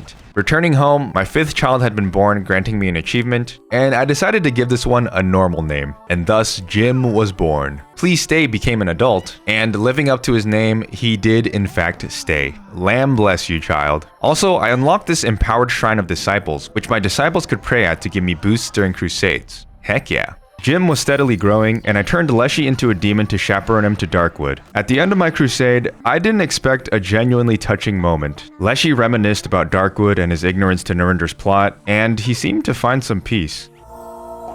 New relic? Oh, you have a flower in your hair now. Oh, cute. Ah, my sight may still be lost, but I am renewed. Thank you, Lamb. Oh, wait. From enemies to friends. Leshy's eye transformed into an upgraded cleansed version, and I left Darkwood with a full heart. I returned home to find Mingo all grown up and witnessed Astaroth rotting behind his tabernacle. Now seemed like a good time to finally build a morgue and crypt so my followers could handle the corpses. All this death was a bit morbid, so I gave a gold skull necklace to Fanaun, who was now immortal. You'll be with me forever, baby. Randomly, I got curious about this DLC statue and offered it some crystal shards. A few moments later, this star-nosed mole named Gophernin appeared, who was sent by Ingia to help me. After paying him a few gold bars, his army got to work. The moles! Oh. Just like that, I had a whole bottom portion of my cult unlocked, and with some more gold bars, I expanded it even more. I didn't even need the extra space, but hey, in this economy, that's a steal. I returned to Anura for my battle with Hecate, and she was looking a bit rough to say the least. I swiftly put her out of her misery and sent her through the love portal. Back home, tragedy struck as Yarnity had passed. From surviving the fight pit to being consumed by sin, Yarnity endured a lot for this cult and deserved a proper burial. Goodbye, friend. In better news, Jim had reached adulthood, and after unlocking the Demonic Summoning Circle 3, I now had unlocked everything. But I was still curious about the Woolhaven DLC, so I offered up some more items and unlocked the Follower Wedding Ceremony, which allowed followers to marry each other. That's adorable. Then I offered something else, and I may have activated the Woolhaven DLC. Suddenly, I was surrounded by flurries of snow, and a voice in the wind called me. Heed my call, I've waited for thee. Last of the lambs in the frost and silence. Heed my call, the mountain calls you home. Come home, lost lamb, come home. Whoa, what is this? Whoa. Maybe I shouldn't have started this yet. Yeah, you don't say. Either way, a new path appeared to the right, which I wouldn't visit yet, but trust me, you'll want to stick around for this DLC. It's really good. Switching gears, Julmer the capybara and the frog herself, Hecate, joined the cult, though she wasn't too happy about it. Feed me. Feed me what? Feed me, please? And of course I fed her. I may be the god of death, but even I'd lose to a hungry girl. Also, I learned this way too late. Also, is there a way to like... You can edit buildings? You could just move it. I've played like 25 hours and I just figured out you could do this. Yeah, not my best moment. Anyways, Hecate angrily asked me to retrieve her relic in Anura, which I guess I'll do. And before I lost any more followers, I decided to open the door to Silk Cradle, which required a level 10 follower to sacrifice. I'm sorry, Fianan. This game is a cruel mistress. Back at my temple, I was able to upgrade to level 8, thanks to all the drinking and sick drum beats. And I paired up Fanaun and Leshy at the mating tent. And I don't know what magic Leshy did in there, but Fanaun looked exhausted. Respect, Leshy. Jeez, Leshy, what did you do to him? Also, now that I had unlocked every building, my followers' devotion was now converted to god tiers instead, which was a huge help. Next, I went into Purgatory since I still needed this achievement, which involved completing a row in Purgatory. This just meant beating 6 Purgatory runs using the same fleece. So I decided to focus on the Dungeon Gauntlet with my regular fleece. Not much to say here, my first run was a cakewalk. The next day, I noticed something strange. I didn't recognize this guy, and upon closer inspection, he was a spy. Look at him, he's not even worshipping me. What a perfect chance to try out my murder command. Yeah, kill him. Oh, You thought you could enter in here without me knowing? I know all the names of my followers. How dare you? How dare he indeed. In other news, I unlocked the wedding ritual so I could marry my followers, which is kind of weird since they feel more like my family than love interests. But hey, some people are into that. Speaking of Alabama, I bought this cowboy fleece, which always started me with a blunderbuss. Yeehaw! There's a new sheriff around these parts. And I also appointed Please Stay as my second disciple. Please stay. He has stayed, and he has remained faithful. It was about time to enter Anchor Deep, where I found another piece of lore, got this follower for free. Man, I love free stuff. Midas robbed me again, and Beelzebub II was no match for the almighty blunderbuss. Oh, baby's here. Whoa, what is that? What am I looking at? I'm gonna assume that this is Leshy's genes, so I'm gonna say Leshy Jr. I'll try to love that child. Anyways, I unlocked the Alms for the Poor ritual, which let me buy my followers' loyalty. Honestly, really useful since I need 10 more level 10 followers for the Disciple achievement. After that, it was back to Anchor Deep for some good old crusading. I ran into Bareth and finally bought my first outfit design from him, and I narrowly managed to defeat Salios II. Back at home, it was a busy day for Mingo as he achieved his dream of becoming both a tax collector and a disciple. Maybe I should have named him Matthew instead. I also let Jim and Hecate and Fanown and Artiber contribute to the Circle of Life, since children born in the cult were the easiest to make into disciples due to their accelerated loyalty growth. Oh yeah, and I had been quietly doing some purgatory runs every day, and I just needed one more run to complete a row. I just had to make it through all of this. Honestly, it looks pretty bad, but it just took a long time, so I actually got through it without too much issue. Another achievement complete. It's just so long. See, 24 minutes. After that, Jim had become a disciple. Welcome to the inner circle, Jim. And another crusade to Anchor Deep was a success. I was breezing through these crusades. Leshy Jr. had become an adult now, and another strange-looking child was born. I named this one Hecate Jr. Them frog genes are strong. Then, at Treat Rear's request, I officiated his wedding with Julmer, even though he already had a child with It Was Aight. But that's besides the point. After the festivities, I traded in some god tiers I'd piled up, getting a follower form, a talisman piece, and a light necklace, which said I'd learned something through sacrifice. So I stuck it on this rabbit, and with his sacrifice, someone else was born. This was Ball, that cat guy I beat up who served Narinder, and I guess he was part of my cult now. I also welcomed this little guy. He looks like a little potato. Mashy, like mashed potato. In Anchor Deep, Calamar asked for mercy, which was confusing since he looked ready to fight. Either way, I obliged and beat him to a pulp. Anyone else think Calamar kinda looks like Dobby? Is that just me? Anyways, after some babysitting and sin harvesting, I upgraded my temple to level 9. Just one more upgrade left. Costs 15 sin and 50 gold bricks. Aesthetics of the Gilded, we got this at least. Whoa. Now this is fancy. Now this is a mega church. After that, I headed into Anura to retrieve Hecate's throat. Don't know how you rip out an entire throat, but there it was. Just 5 relics left. Witness Bathen's son went down easy thanks to the all-powerful blunderbuss. And back home, Calamar was already causing fights thanks to his hot-tempered trait. Bad house elf. Bad. Leshy became a disciple. Let's go, Leshy. And Hecate Jr. was a man now. Calamar requested I grab his ear from Anchor Deep, and shortly after, Manoder passed away. Man-Otter? Man-Odor? Yeah, let's put him in the crypt. He probably smells. Also, I tried to set up Fanown and Calamar, but the spark just wasn't there. I blame Calamar. Later, I got Calamar's ear in Anchor Deep, the blunderbuss claimed another victim, and I just thought this was funny.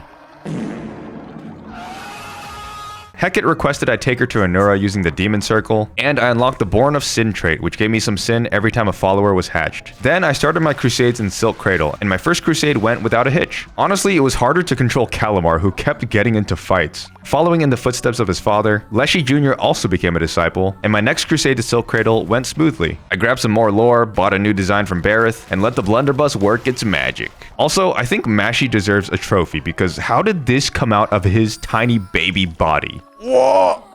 Yeah, he's already a legend. And Hecate Jr. was a legend as well, becoming my 7th disciple. Yeah, raising children in your cult without any other external doctrine influencing their developing minds really does make it easy to make disciples. And after doing confessions, making drinks, and laying down fat beats day after day, my glorious temple had now reached level 10.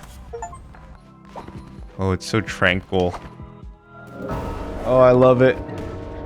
Oh, I love it. That's a little creepy, but I like the inside. Also, Mashy had his big boy pants on now, and right after Leshy Jr. and It Was I popped out an egg, Please Stay passed away. I knew him since he was an egg, and he stayed for as long as he could, but now I was down a precious disciple. Thankfully, someone else was eligible to become a disciple, but sadly, it was Narinder. He's lucky his immortality is so useful. Also, this is kind of embarrassing, but Leshy asked me to make him a genteel jacket so he could distinguish himself as a disciple. So I went to the tailor and added some clothes into the queue. Problem was, I thought my followers would make the clothes for me, so I just left them in there. I guess I didn't see the big craft button at the bottom. Anyways, I had another fruitful crusade, finding another piece of lore, and defeating Horus II. But returning home, Calamar was causing trouble again. I honestly just wanted to kill him.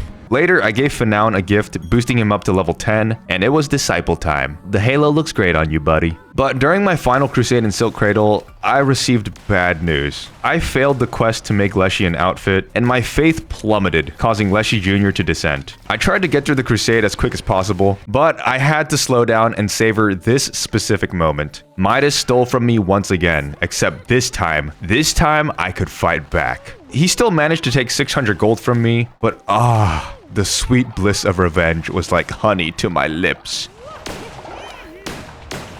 I still had to hurry though, which would be difficult given Shamura was up next. Okay, wait, that was super fast. Wait, we might have time. Oh, Leshy Jr., I'm giving you a stern talking to. And a stern talking to would be most effective in prison, which I quickly made since I still hadn't built one. With the prison complete, I chained up Leshy Jr. and the crisis was averted. Man, you think you have everything under control after 143 days, but Leshy doesn't get his genteel jacket, and it's chaos. Thankfully, Mingo had exactly what I needed and requested I put up some decorations, so I put Stonehenge in this corner. I know, you love it. And so did Mingo, and now my faith was back in the green. In other good news, this little one was hatched. You know, since you remind me of a raccoon, we're gonna call you Sly. What a cutie.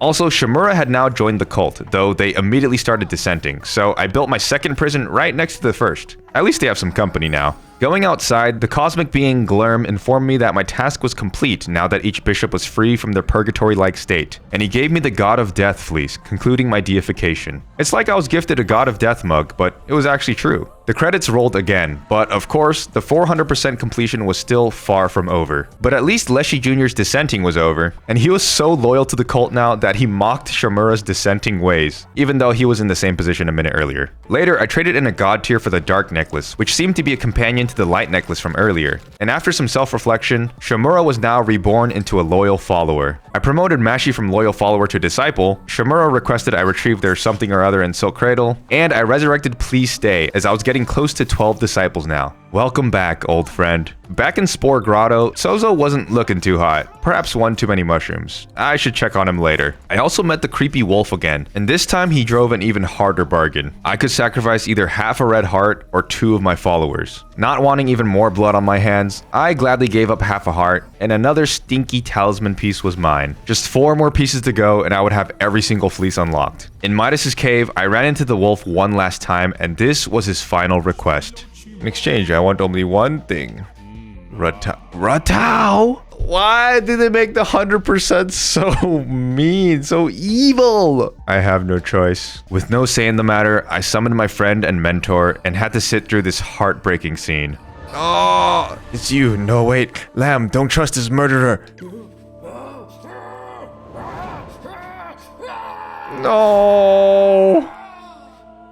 Yeah, that one hurt, but it was a necessary sacrifice as I received a follower form and a quarter of my final talisman piece. This game is not worth 100%ing. I have to sacrifice so much of myself for this. Yeah, I didn't think this game would ask so much of me emotionally, but here we are. Anyways, I was running low on bones for rituals, so I headed to Silk Cradle, where I also found Shamura's skull, a bone I was not expecting, but a welcome one. Witness Alistair II went down thanks to the power of Yeehaw, and the last eye of the witness was mine. Back home, Calamar was getting on my bad side. Oh my gosh, freaking Calamar! Stop, you're stressing me out. And with enough bones, I promoted Trinity to a disciple, bringing me to 11. We just need one more.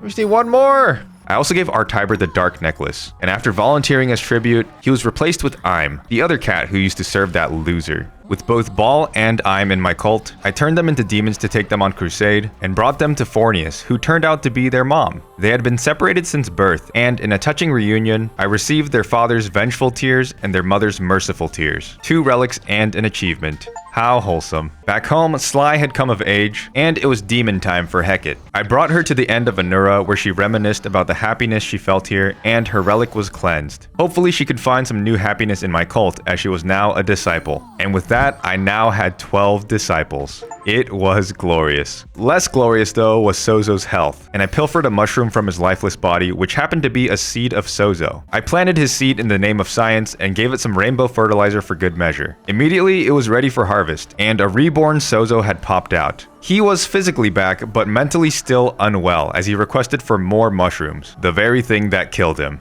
I still gave him some though. The next morning, Sozo passionately requested I save his mushroom people in Anura, so I'll have to do that later. After another purgatory run, I had a few god tiers to trade in, and as luck would have it, I managed to get every talisman piece I could from Glurm. And after trading in this witness eye, I could buy my final fleece. Alright, and with that,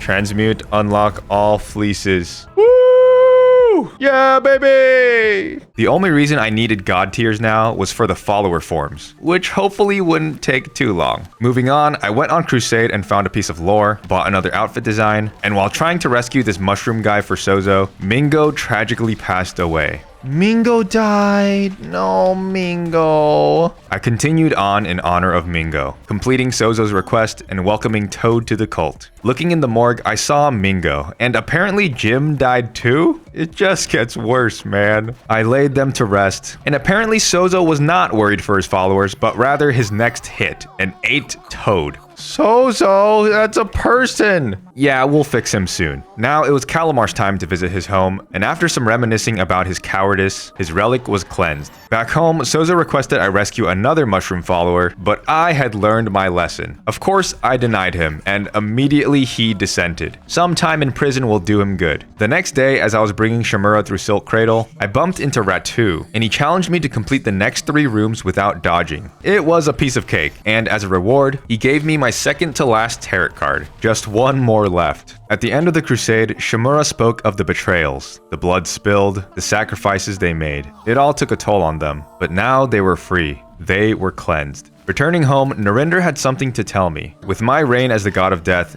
things were different now. Things had changed, and he thought my work was adequate. Hey, that's the nicest thing he's ever said to me. I'll take it. And with that, the final relic, Narinder's Claw, was mine. Also, Sozo was done being re-educated, and I couldn't really tell what was happening since my tailor shop was in the way. I can't even see what's happening. What happened? I can't see him. But Sozo had transformed into someone named Dr. Sozonius. Apparently, he was researching the mushroom people in Spore Grotto when they gave him some menticide mushrooms, and the rest is history. For helping Dr. Sozonius, I received a mushroom follower form and this achievement. Oh, and there he is. He's just a dried up old guy now.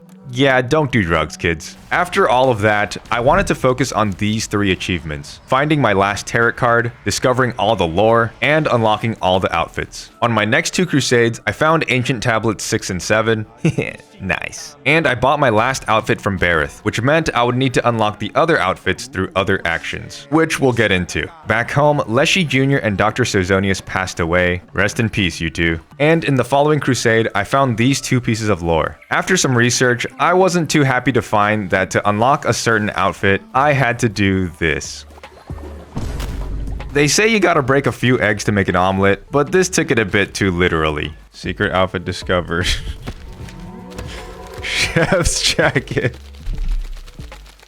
Mamma mia! To continue unlocking outfits, I'd have to engage in a whole manner of activities, like a few fight pit rituals, and even get married 3 times. It Was my first spouse, and it was kind of strange since I've known him since he was a child, but cult leaders are always weird, right? I'm just playing into the character. After that, I finally discovered how to make outfits. Oh, I do it myself? Oh, what the heck. And I actually had to make 25 total to unlock the Jester costume. And you know what? Let's put some genteel jackets on my disciples, just like Leshy wanted all those years ago. After some time, I did another fight pit ritual, I married Fanaun, and performed my final rite of lust ritual, unlocking the naked outfit and the warrior's cuirass. Cuirass? Koras? I don't know. Anyways, after that, I unlocked the ceremonial robes by extracting multiple confessions from It Was Aight. And you remember those eggs I cracked earlier? Apparently, you could cook them and feed them to an elderly follower to make them young again. I'm not gonna think too deeply about how this process works. I'll just chalk it up to eggs are healthy for you and that's it. Moving on, I used the demon circle to turn Julmer into this specific demon Hathor for a crusade. This unlocks the knight armor, and after my next encounter with Helob, I received my last tarot card for being such a good customer. Back home, it was now time for my third and final marriage to Trinity, who was 86, but I can't deny he makes 86 look good. And with that, I received my last 2 outfits. Another achievement off the list. One of the easier achievements I was still missing was to sacrifice 10 followers. Which you might be wondering, surely you should have reached 10 followers by now with all this blood on your hands. Well, I thought so too, but apparently only sacrifices using the sacrifice ritual count towards this achievement. So I started sacrificing the followers I didn't really care about. See you later, Thordajul. I actually don't remember you.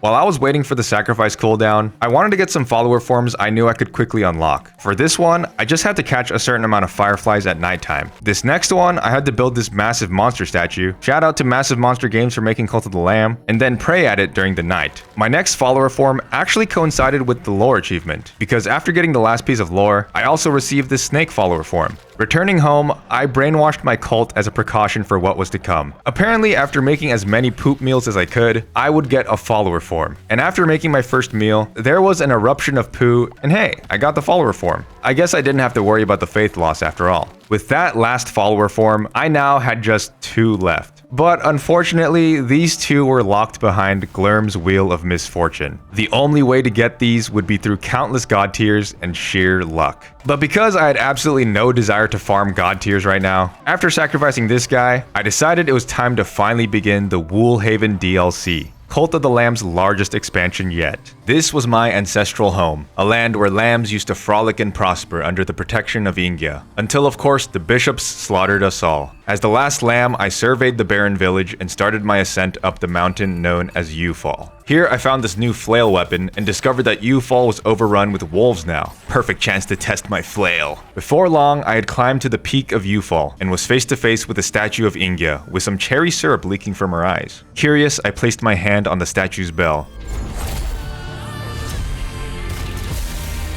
Whoa! Whoa, what is going on? And from the flurries of snow, some familiar faces approached me. These were my lamb brethren's lost souls, who informed me I had awoken Ingia, and that winter was coming. I returned the lost souls to Ingia, and she spoke to me. Just like the lambs, she had been slain by the bishops, skill issue, and she asked me to return the other lost lamb souls to her, along with something called Rotburn. And so I returned to the mountain, and man, can we talk about this art? And they got the lamb aura farming in the corner too. Anyways, there was just one path to take, and I began another crusade into Ufall. And I really have to hand it to Massive Monster Games, because they introduced a lot of new enemies in the DLC that are actually more complex and trickier to deal with. For example, these guys start off wearing masks and attacking with scythes, but then you take those away after a few hits, and now they do this charging attack at you. Very cool stuff. Continuing on, I found some Rotburn which I could give to Yinga, and at the end of my crusade were each of the bishops' crowns. Putting them on their respective heads turned them into rot, and it's spreading even more. Well, I picked up this Wool of the Rancher, which belonged to one of Inga's disciples. She said something else about finishing a ritual, probably not important, and I now had access to all these Woolhaven upgrades, starting off with the Rotburn Furnace. With winter on the way, I would need to keep my followers warm and fed, as farming would be useless. But before that, I planted the Wool of the Rancher in the ground and awoke Inga's disciple Barak. To help rebuild his ranch, I needed something called charged shards, which I could find on Crusade. But for now, I built a Rotburn furnace, and a fourth meter had hit the corner. The freezing meter. To keep my cult from freezing their buns off, I would have to keep my furnace burning hot with Rotburn, which hopefully I could find on Crusade. If I didn't die from these wolves, that is. Where'd they get bombs? Well, I managed to survive the wolves' carpet bombing, and Gophernin warned me about the leader of the wolves, the heathen Marcosius, leader of the Free Pack. The charged shards in this room fueled his experiments, so of course, I took them all. Shortly after, I met the obvious man once more, who said Pilgrim's Passage had frozen over. Guess I'll have to pay a visit. And that's when I met Marcosius, who didn't take too kindly to crown bearers. He assumed I was just like the bishops who came before me, but gave me a test to see my true heart. I could either keep 5 days worth of food or 10 days worth of food but lose half a heart. Confident in my combat abilities, I chose the second option, and Marcosius said I would be humbled soon enough. And golly gee, that's a lot of food. Continuing on, it was time to fight a boss. No, his name's literally a boss. Somehow, this wolf also had bombs, but thanks to my training from earlier, I dodged its explosions with ease. A boss had similar moves to the wolf enemies from before, so I thought the fight was pretty easy. But what did stress me out was hearing my furnace was almost empty, and of course I had no rot burn to fill it back up. Either way, I tamed a boss who shrunk into this cute little pupper and took him home. At the end of the crusade were more lost souls to return to Ingia, and the rot continued to poison the mountain. Back at home, Mashi requested I make snow lamps with the piles of snow around camp, which I'll do later. And I built a baptismal bath and a weather vane. The weather vane told me when winter and summer would begin and how long they would last. Hopefully it would be a short winter as my furnace was now officially out of rot burn. I was a bit panicked, but maybe building a snow lamp would help calm me down. It's like those arcade games, 76%. Is that good enough? You've made a decent snow lamb. Oh no, I messed up. Yeah, that didn't help. Anyways, I returned the lost souls to Ingia, and she was not happy with Marcosius and his followers, saying they must be cold. I'm pretty cold too. My guys are pretty cold too. Bad joke aside, Ingia opened up a passage leading inside the mountain, and Barak told me he needed a cursed yew-bark, which was, of course, found inside the mountain. And it looks like we found the source of the rot. I guess we'll check it out. After clearing this room, I thankfully found some rot burn, and man, just look at this art. Yo, look at that. That looks so cool. And this tarot card was even cooler as it tripled my weapon and curse damage. I was now very strong. Oh, and I found that cursed yew-bark I was looking for, and after clearing this room, I received an abnormal necklace. Wonder what it does. Not long after, I arrived at Poyle, who shared some nice uplifting words. Pain. Everything will pain. Inga, suffer, hurt, you. Yeah, I have a feeling Ingia is the final boss of the DLC or something like that. That's my prediction, at least. We'll see if that holds true. But with my triple damage weapon, I quickly put Poyle out of his misery. Whoa! You are crazy looking. He looks kind of sick, though. Leshy died of old... I thought they were immortal! Yeah, apparently the only immortal bishop was Narinder, so Leshy's death was an unwelcome surprise. In other news, Gophernin opened up a new path for me, and deep within the mountain, Ingia's heart stirred. She promised to give me great power once I returned all of her followers. But I don't know, this is not a good look. I returned home, not sure who to trust, but knew I had to take care of my flock. So I refilled the furnace with what little rot burn I had, and prepared Leshy for burial. Rest in peace, my dear friend. I'll make the snow lamb in your honor. It was worse than last time! Anyways, after returning the lost souls to Ingia, she taught me Bonfire Ritual 2, which locked my cult's warmth at full for a day. I wouldn't need it just yet though, as winter was fortunately now over. The heat of summer was back, and so was Calamar's bickering. Stop! I hated Calamar, but it would be a waste to kill him, so I'll just wait until he dies a natural death. Instead, I gave Hecate a gold skull necklace, since I actually like her. Oh, I forgot to indoctrinate you.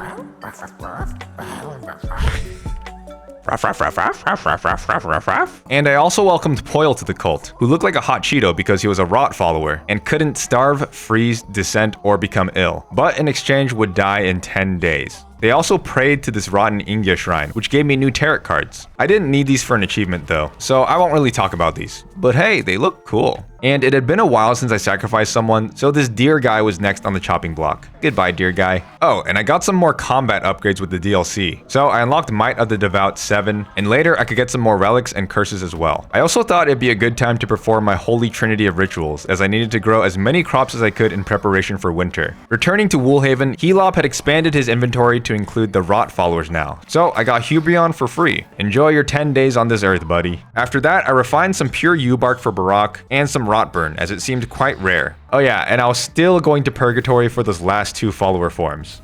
No!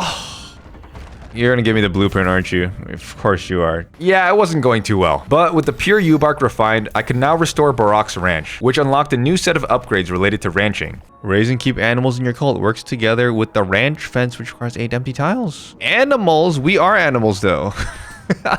Yeah, I'm not gonna question it though, as I bought Yakish, my first ranch animal. And now I was introduced to the currency of Woolhaven, which was, surprise surprise, wool, which could be collected from ranch animals. So I immediately built my ranch and plopped down my Yakish. Oh, he's so small. I'm not gonna lie, for some reason I was more excited about naming my ranch animals than my actual followers. So I named this one Peter. And to level up your ranch animals, you could pet them and also take them on walks. Yeah, this DLC is peak. Continuing on, I went on crusade again and met a familiar face. This was the executioner who was responsible for killing all of the lambs, including myself at the start of the game. And upon looking at me, she thought I was a ghost. Her guilt from executing all those lambs seemed to be eating at her, and she ran away from me. Honestly valid. After that, I found some valuable Rotburn and this tarot card again that tripled my weapon and curse damage. This boss was going to be no problem at all. And yeah, I was doing ridiculous amounts of damage, so no matter what he threw at me, his fate was inevitable.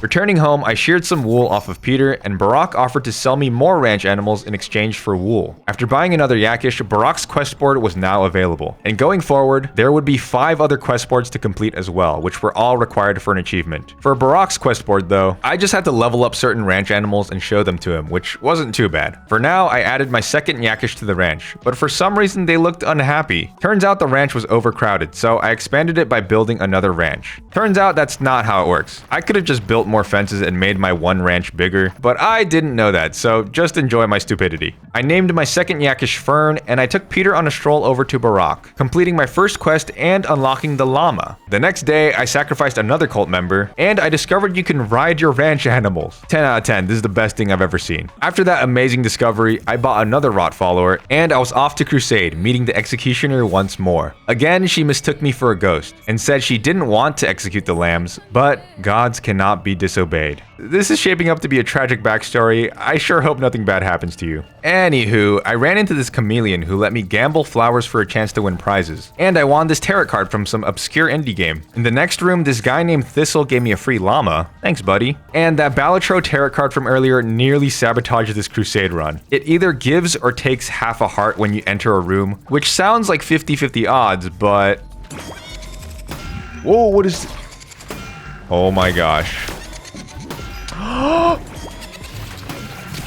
There's no way I'm losing that many. I'm gonna die because of Balatro. Well, thank goodness there wasn't a boss at the end, because that would have been the death of my sanity. I picked up these 2 wools and returned home, refilling my furnace and building another ranch for some reason where I put my llama named Cusco. And that's when It Was I recommended I feed follower meat to my animals. Well, I'm sure my husband knows best. And Peter was now feral and could injure the other animals. Actually, I guess it was a good thing I separated my animals then. Get better soon, Peter. Moving on, I brought Cusco over to Barak's quest board, unlocking the Cowish, and I planted the wool of the Stargazer and the wool of the Scholar, awaking 2 more of Inga's disciples, Koka and Anil, who have their own quest boards, but I'll get to those later. Inga told me that winter was now stronger, and yeah, it's at level 2 now, which meant blizzards were a problem now. Thankfully, Inga upgraded my furnace, giving me the capability to dispel blizzards. For a cost. Clear blizzard. Or you need 60 Rotburn to clear the blizzard? Oh no. I hope they don't freeze to death. Anyways, I restored Anil's board game shop, and I was introduced to a new minigame called Flockade, which I actually much preferred over Knucklebones. For some achievements, I would have to collect all 36 Flockade pieces and also complete Anil's quest board, which involved beating everyone at Flockade, but specifically while gambling. Just when I thought I was out, they pull me back in. After reuniting with my wagering past, I stuck some flowers into these pots to liven up the place, and I was back in the Rot for Crusades, where I met this wolf named Charybdis. He was looking for a sister, and maybe I could help him find her later. Continuing on, it was boss time.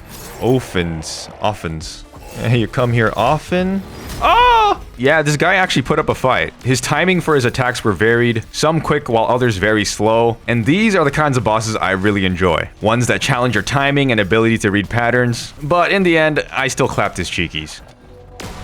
After the crusade, Gophernon opened up another path for me in Ufall, and back home, I barely had enough Rotburn to refill the furnace. I needed a consistent supply of Rotburn to brave the harsh winters, and that's when I saw I could unlock the Rotburn mine. I unlocked it without hesitation, and by some miracle had the exact amount of Rotburn to build it. Maybe there is a god. I had high hopes for this Rotburn mine, and for this abnormal necklace, whose purpose I didn't understand yet, but I gave it to one of my Rot followers, Hubrion, as I thought maybe it would cure his rot or something. I then introduced my cow to the other animals and named him Marble. Then it was back to crusading, this time in Ufall, and dear lord, it was Midas again. By the teeth of the wolf you've stolen from us for the last time, pay for your sin of greed. Yeah, get him, kill him! I wish I could have done it myself, but seeing Midas die filled me with a satisfaction greater than my father's approval. And I would have loved to befriend this wolf for his humanitarian efforts, but alas, I had to put him down and take Midas' skull back home. If he becomes my follower, I'm murdering him on the spot. And I'm sure that's what Marcosius wanted for me, as he assumed I was responsible for the rot spreading throughout the mountain. I mean, he's not wrong, but Marcosius had a second proper proposition for me. Get rid of all of my rot burn or all of my food.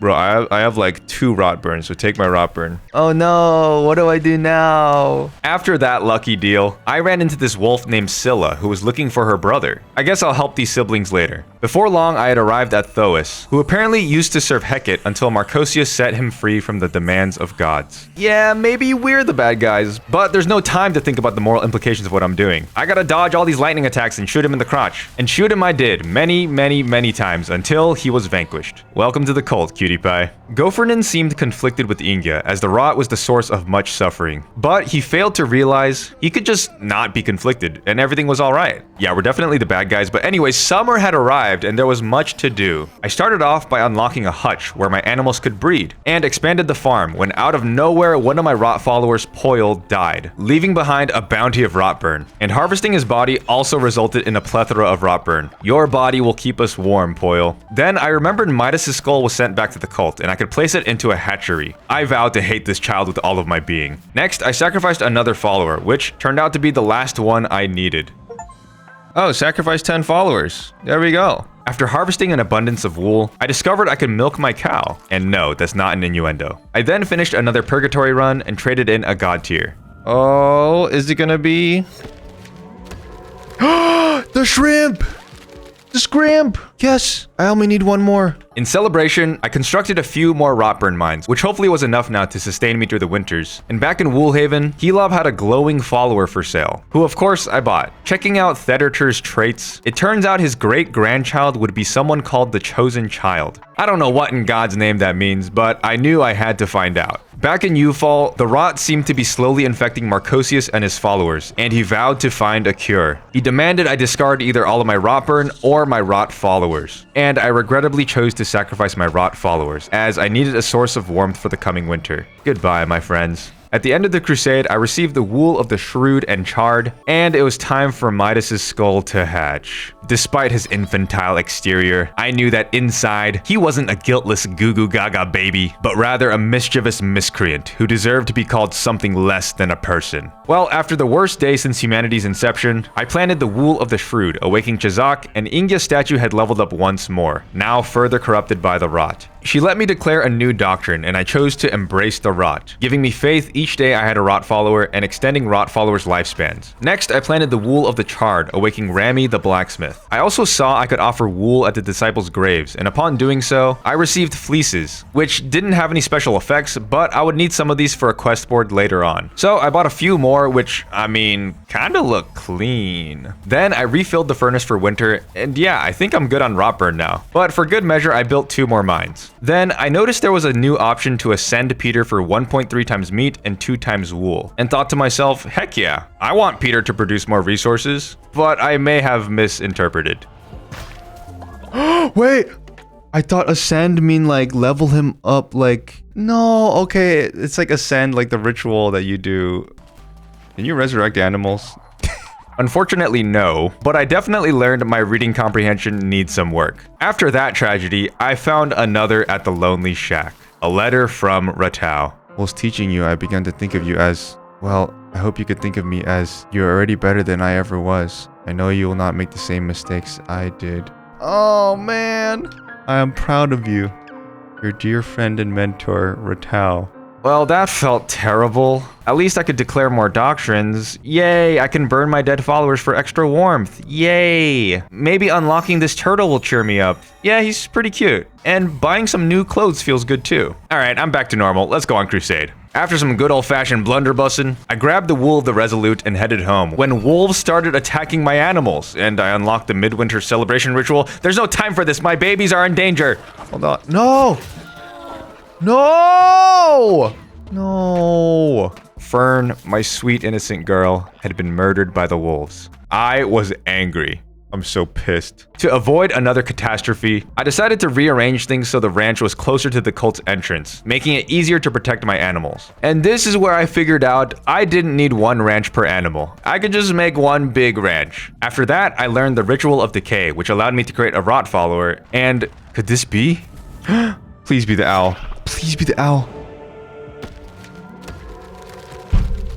Silly wabbit. Continuing my disappointments, I just couldn't make a perfect snow lamb. But I guess this ritual which brought snow lambs to life was a nice consolation. Next, I planted the wool of the Resolute, awaking Sariel, who seemed very fun at parties. And I welcomed Pacha, Yzma, and Rold to the ranch. After that, I noticed Hubrion was living for an abnormal amount of time. And that's because the abnormal necklace I gave him makes rot followers immortal. Very nice. Back in Woolhaven, I repaired Coca's tarot card shop, and apparently her children Azza and Karu were fans of hide and seek and left hints of their whereabouts on her quest board. I'll go find them later. Right now, I need to kill this witness Ipos, who had a pine tree on his head. He was much faster than other witness bosses and shot out bombs that transmitted shockwaves across the battlefield. It was a bit chaotic, but I slowly acclimated to his patterns. And of course, he summoned some wolves to help him out. It was pretty difficult fighting these guys who sent spooky phantoms to chase me, but I kept going and soon enough victory was mine. Heading home, wolves were attacking once more, but this time I was able to fend them off without any casualties and my animal's faith in me grew. After repairing this mine, I saw Midas, or it, wanted to speak to me. Bro. Oh my gosh. I should have just murdered him. I should have just cracked his egg. In better news, I finally built a perfect snow lamb right as it became summer, and Thedertur's children, Thederturtur and Thederturturtur, were hatched. They had the Pedigree 2 trait, and I was 3 generations away from seeing what this chosen child was all about. Then I cooked up an egg meal for Mashi, as he was a wrinkly old guy now. Your youth has returned, friend. Back in the temple, I gave my followers the thick-skinned trait so they wouldn't freeze in blizzards now. And after a sermon, it appeared and stole my followers' hard-earned money. Bro, where did he come from? I hate him so much. Where is he? I need to find him and kill him. In due time, I shall exact my vengeance. But before that, I restored Rami's forge and she was very excited. Now I needed to collect 7 very powerful legendary weapons. And if I found a fragment of one, I could return it to Rami to reforge it. And she really wanted me to find them. But I needed all 7 for an achievement anyway, so win-win. Back at home, I added Leonard the cow and Franklin the turtle to my ranch. And while I was taking Franklin on a walk, it was I began his affair with Hecate. But honestly, I was unfazed. That's just fine. I'm walking a turtle. And speaking of things I couldn't care less about, Calamar died? Oh no, poor Calamar. What a tragedy. I'm actually so happy he's dead. In other good news, I unlocked the Ritual of Shearing, which doubled my wool harvesting for 1 day, and I gained the ability to turn my rot followers into regular followers at the healing bay. Speaking of the rot, I entered the rot, and just like that, I found my first legendary weapon fragment for Rami. Shortly after, I met this dragon that couldn't get her baby to hatch. A skill issue. So I traded some flowers for her egg and sent it home. Coming to the end of the crusade, I met the executioner once more, but this time in what looked like an arena. Here we go. Her guilt continued to consume her, and seeing me was a constant reminder of the past she was trying to atone for. At the end of her rope, she begs me to leave her alone, and wants nothing more than to erase the lamb that haunts her.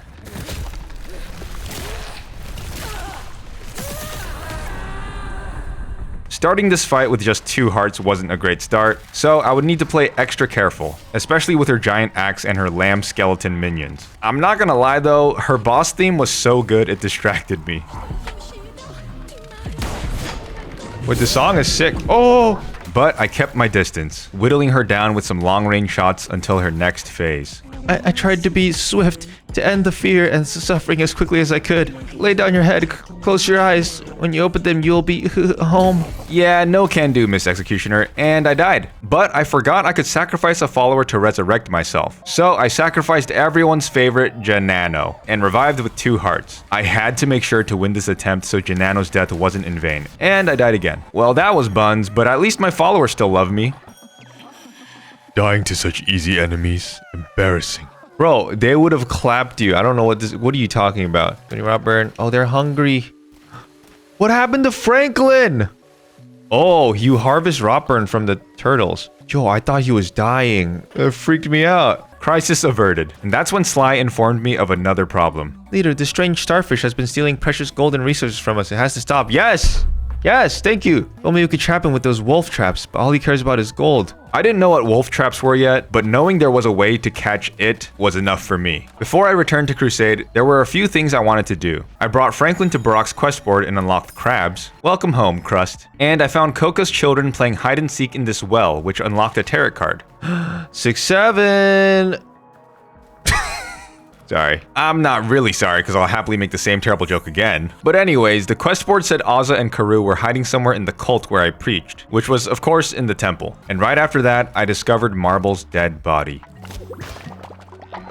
Whoa, that's a lot of meat. We will enjoy your meat, your sweet marbled meat. In other news, Theder Turtur was an adult now, and more importantly, could now mate. Okay, the child of this follower will receive the chosen child trait. Just 2 generations left to discover the truth. I returned to the Rot for my rematch with the Executioner, but not before stopping at a place of much debauchery. Yes, that is a moth pole dancer. I need to bleach my eyes. And I don't really need sin anymore, but I just wanted to show y'all this. My wife.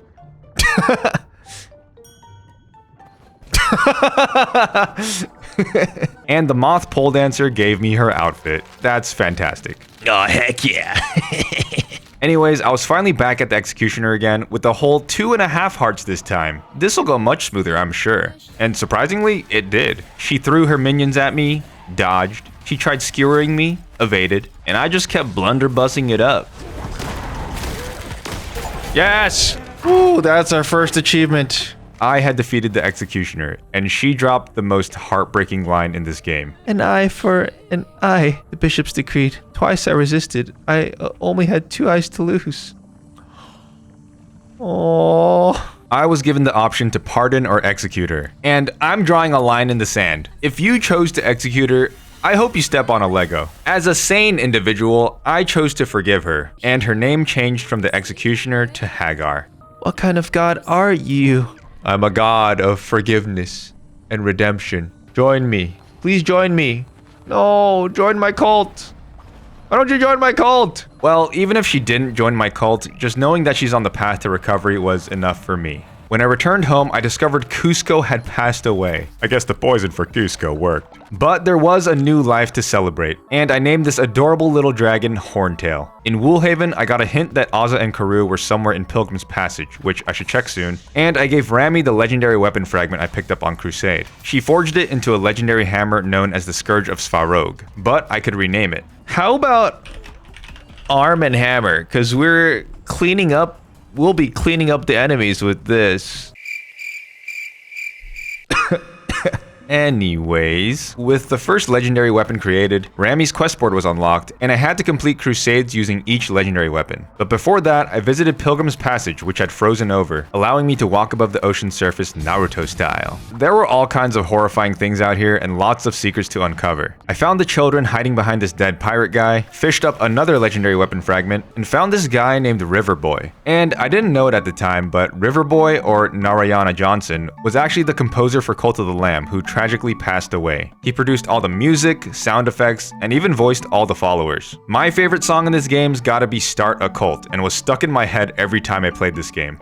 You did a great job, River Boy. Now join my cult. After that, I made 2 snow lambs and brought them to life. They're actually really cute. I then added Gary the Snail to the ranch and repaired Sariel's church. His quest board was pretty simple, as I just needed to drip myself out in 6 of the disciples' fleeces. And since I already had the ones I needed, I completed the quest board lickety-split. I was excited to hatch my next follower, as this one's offspring would be the chosen child. So I named him Joseph. Soon the Messiah shall be born. And then in Woolhaven, I met Hagar the Executioner? What's she doing here? I know it's strange I'm here, but you show me forgiveness, Lamb, though I didn't deserve it. There is no hiding from our past. I will face it. If I can stay here, I'll help however I can. I mean, I'd love for you to stay, but let's check how the others feel. That murderer in our haven is outrageous, this bloodthirsty animal where lambs once stood. After all she has done, we should turn the axe on her. She killed our children and so many more. How can you let her stay? Yeah, those were valid responses. But Hagar genuinely didn't want to do what she did, so I believed she could be redeemed. It was about time to crusade now, and this was my opportunity to try out the legendary hammer. This hammer was crazy strong, as you can clearly see, and its range was actually quite good thanks to the extra shockwave that's produced on impact. So I easily got to the crusade, earning me a wool of the Harbinger and Warrior. Horntail was a big boy now, and in Spore Grotto next to Sozo's lifeless corpse, I found the children hiding once more. Next, I gave Rami another fragment and she forged the legendary Blunderbuss, which shot 3 projectiles at once. Mother of God, that sounds delightful. I'm naming you Biblical Greed. I also unlocked Chazak's quest board, which involved decorating my cult. My favorite. Next, I planted these 2 wools, awaking this grandpa named Erlim and Yoraba the warrior. With that, winter was now even stronger and could snow under my structures. But with my furnace at level 3, I unlocked heaters, which helped prevent this. I also unlocked more upgrades like ranch level 2, which allowed followers to perform ranch duties now, the trough, where I could store food for my animals, wolf traps to trap wolves and hopefully it, and rotburn mine level 2, though I already had a metric butt ton of rotburn by now.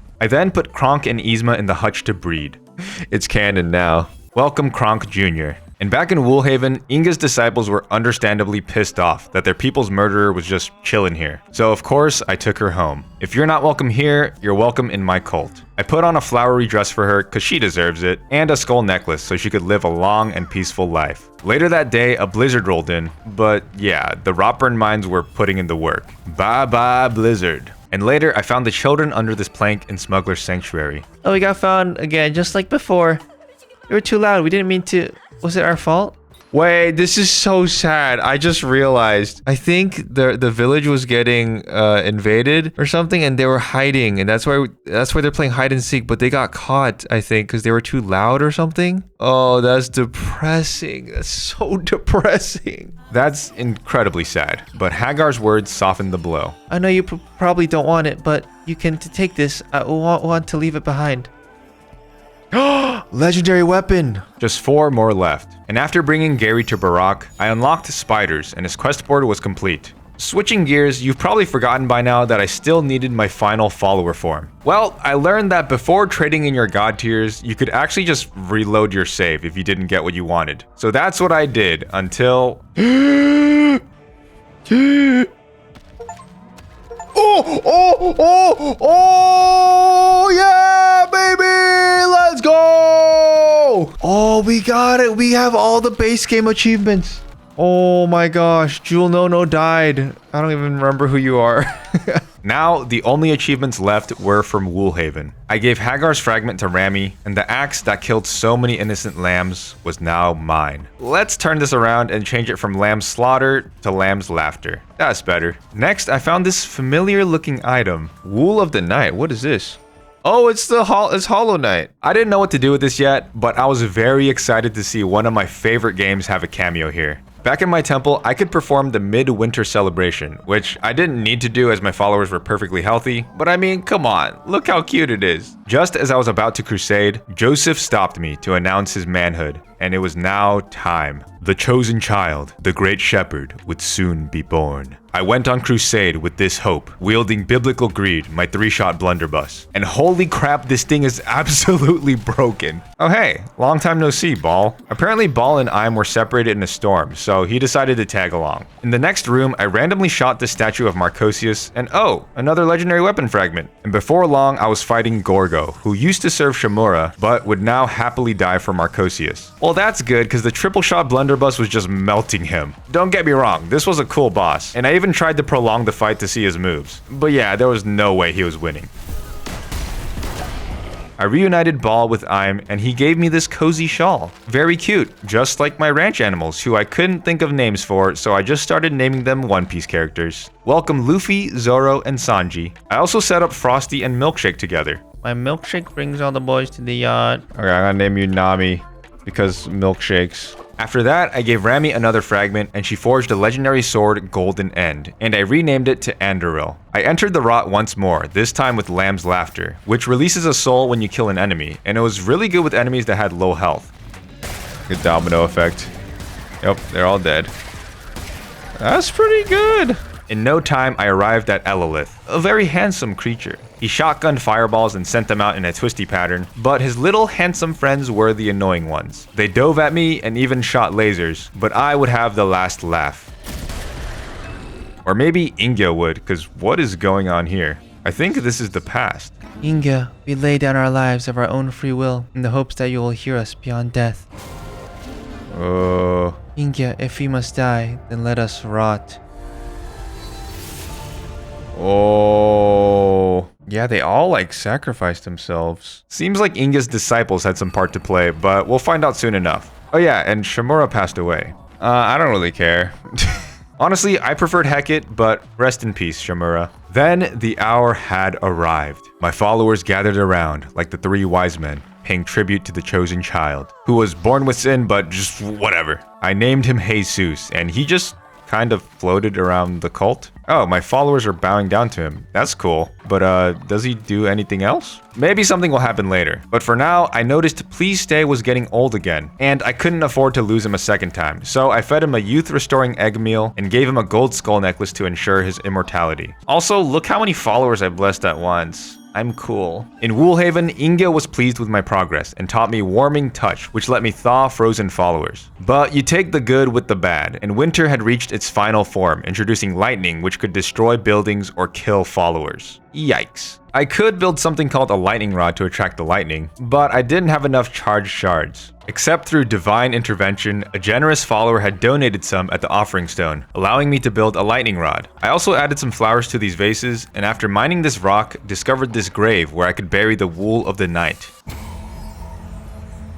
We get the cloak, the knight's cloak. I gotta wear this. I gotta rock this. And just as another blizzard rolled in, my last hide-and-seek challenge was in Midas's cave. I cleared the blizzard, repaired my Rotburn mine, and finished up Coco's quest board. That's 3 out of 6 quest boards complete. Later that night, I noticed this pier, and oh no, it's the creepy wolf again. Leave me alone. This time, the scoundrel desired a rot follower, but I didn't have any, so I fabricated one with the ritual. I'm sorry, man. This is your purpose in life. Do not fret. I've not forgotten my end of the deal. After all, Ratau has no use for it anymore. Huh? Oh, the prodigal child. Inherit Ratau's legacy. Ratau's cloak? No, he has no use for it anymore. Oh my, I'm such a terrible person. With the confirmation of Ratau's demise, the scars of betrayal would follow me to the end of my days. I went on crusade again to distract myself and had the chance to use Anduril, the legendary sword. It boasted 1.5 times attack speed, but let's see how it fares in real combat. Woo! Holy. Oh, yeah, it's pretty good. Finishing the crusade, I got the wool of the innocent and pretender, awaking Temi and Zawa, the last 2 disciples. I returned to the Rot, fighting Witness Mammon, another boss that let his minions do the dirty work. I didn't have the legendary sword this time, but the godly sword I had still did the job, and Witness Mammon was no more. The following day, Jesus finally had a request for me. Ouida, I have a request. My soul is called to Midas's cave. If you go there, I will follow. Oh, what? At Midas's cave, I left a child on this throne, and he said the gods of gold had called him to confer, and to weave him here and return in 3 days. I had spent generations to see what this chosen child could do. Hopefully it would be worth it. And now that I had enough pure yew-bark to build wolf traps, I set some up next to my ranch and put some gold in this one to catch him. Please let this work. There was just one more mini-boss left until I could fight Marcosius. Or I guess 3, as the 3 brothers, Mester, Fester, and Nestor surrounded me. Mester couldn't speak as Calamar removed his tongue as a pup. Well, I'll be happy to share that Calamar is dead. I didn't like him either. I'm just being honest. Despite our shared hatred, Fester raised his axe against me and the battle was on. I honestly thought they would fight me all at once, so at least they gave me the honorable 1v1. One after another, they tagged themselves in until now it was 2 of them at once. Great. It wasn't too bad though, as I focused on just one at a time, and the fight was over. Just kidding, now it's all 3 of them at once. But thankfully they had very little health now, and just a few shots was enough to put them all down. We get 3 of them? Bro, I don't want this many mouths to feed. I mean, they are cute though. Ugh, fine. Those puppy dog eyes are overpowered, man. It had been 3 days at this point, so I visited Jesus at Midas's cave. After conferring with the gods of gold, they presented to me a permanent health upgrade. Hey, pretty good. And before Jesus ascended into heaven, he gave me a follower form to remember him by. Goodbye, chosen child. I wish I got a full heart upgrade, but half is good too. Returning home, I set up another ranch in the bottom portion of my cult, and it was finally time to face Marcosius. I entered his fallen temple, selecting the Hounds of Fate curse and the godly axe. And there he was. The rot consumed his body, and he questioned its purpose. The lambs weren't the only ones who suffered loss. He declared to liberate the world of me, to destroy me before I destroyed him.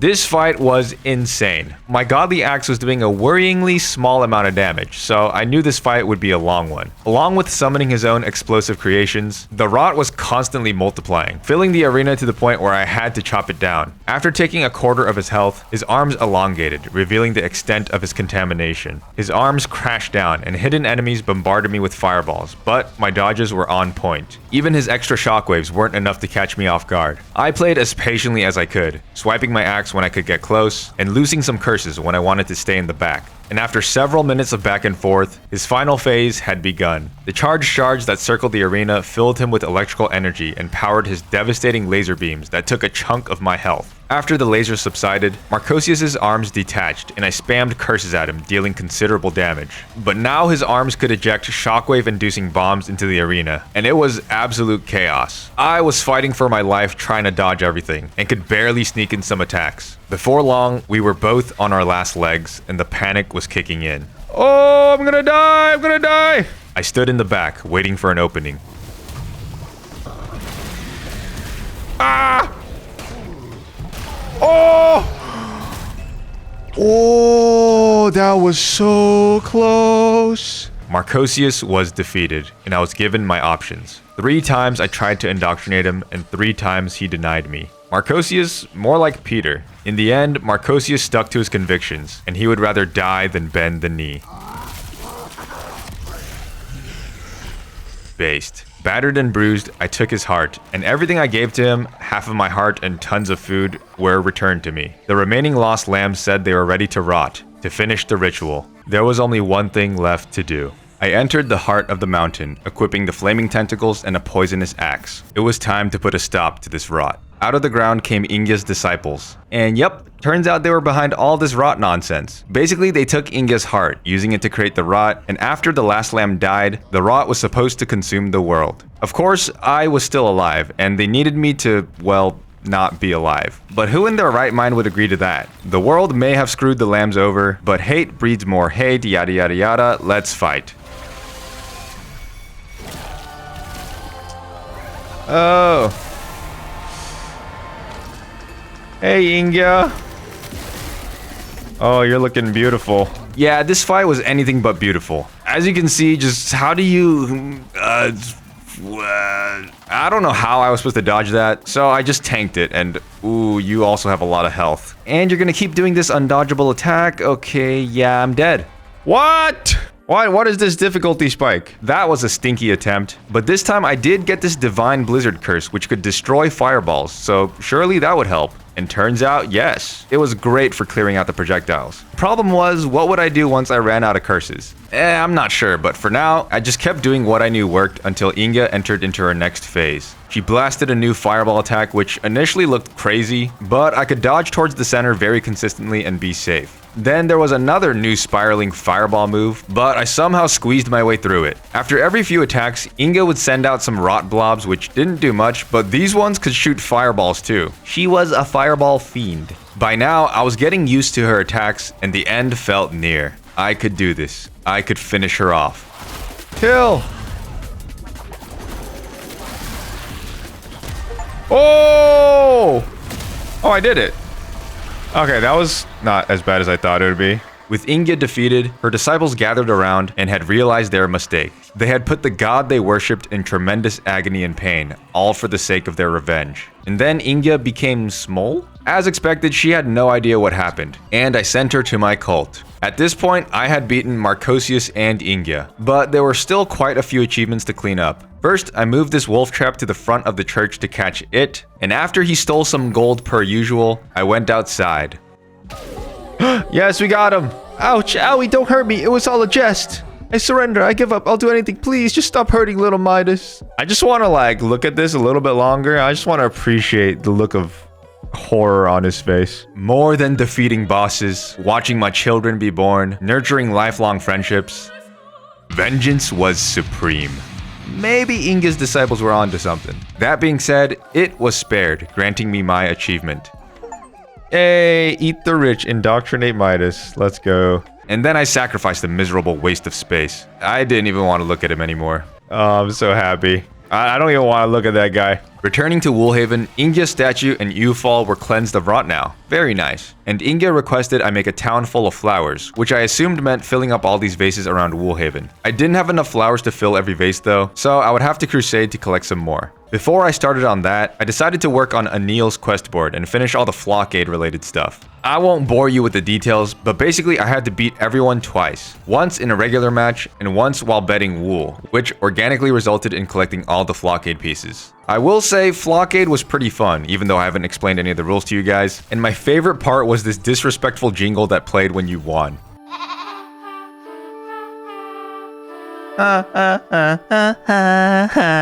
That is peak. But yes, Anil's quest board was finished, leaving just 2 more. Starting on the next one, I talked with Charybdis, who wanted to send a letter to his sister Scylla, who needed a fishing rod to fish out the letters from the pool, which I got from the obvious man. Oh wait, he was a fish this whole time? Oh, he's good. Then I noticed my cult's sanitation meter was low, so I checked the morgue. What? The one who waits got murdered by Witness Mammon because they hated them. What the heck happened? It's like the end of the playthrough, nearly. It's fine. He probably deserved it. Honestly, I'm surprised no one killed him sooner. After that, I crusaded again to collect some flowers and gave Scylla the fishing rod. She gave me a legendary weapon fragment in return, and I found another fragment right before the Marcosius rematch. I gave Rami both fragments and received the legendary dagger, which I named Sting, and the legendary gauntlets, which I named Furry Fury, a worthy title.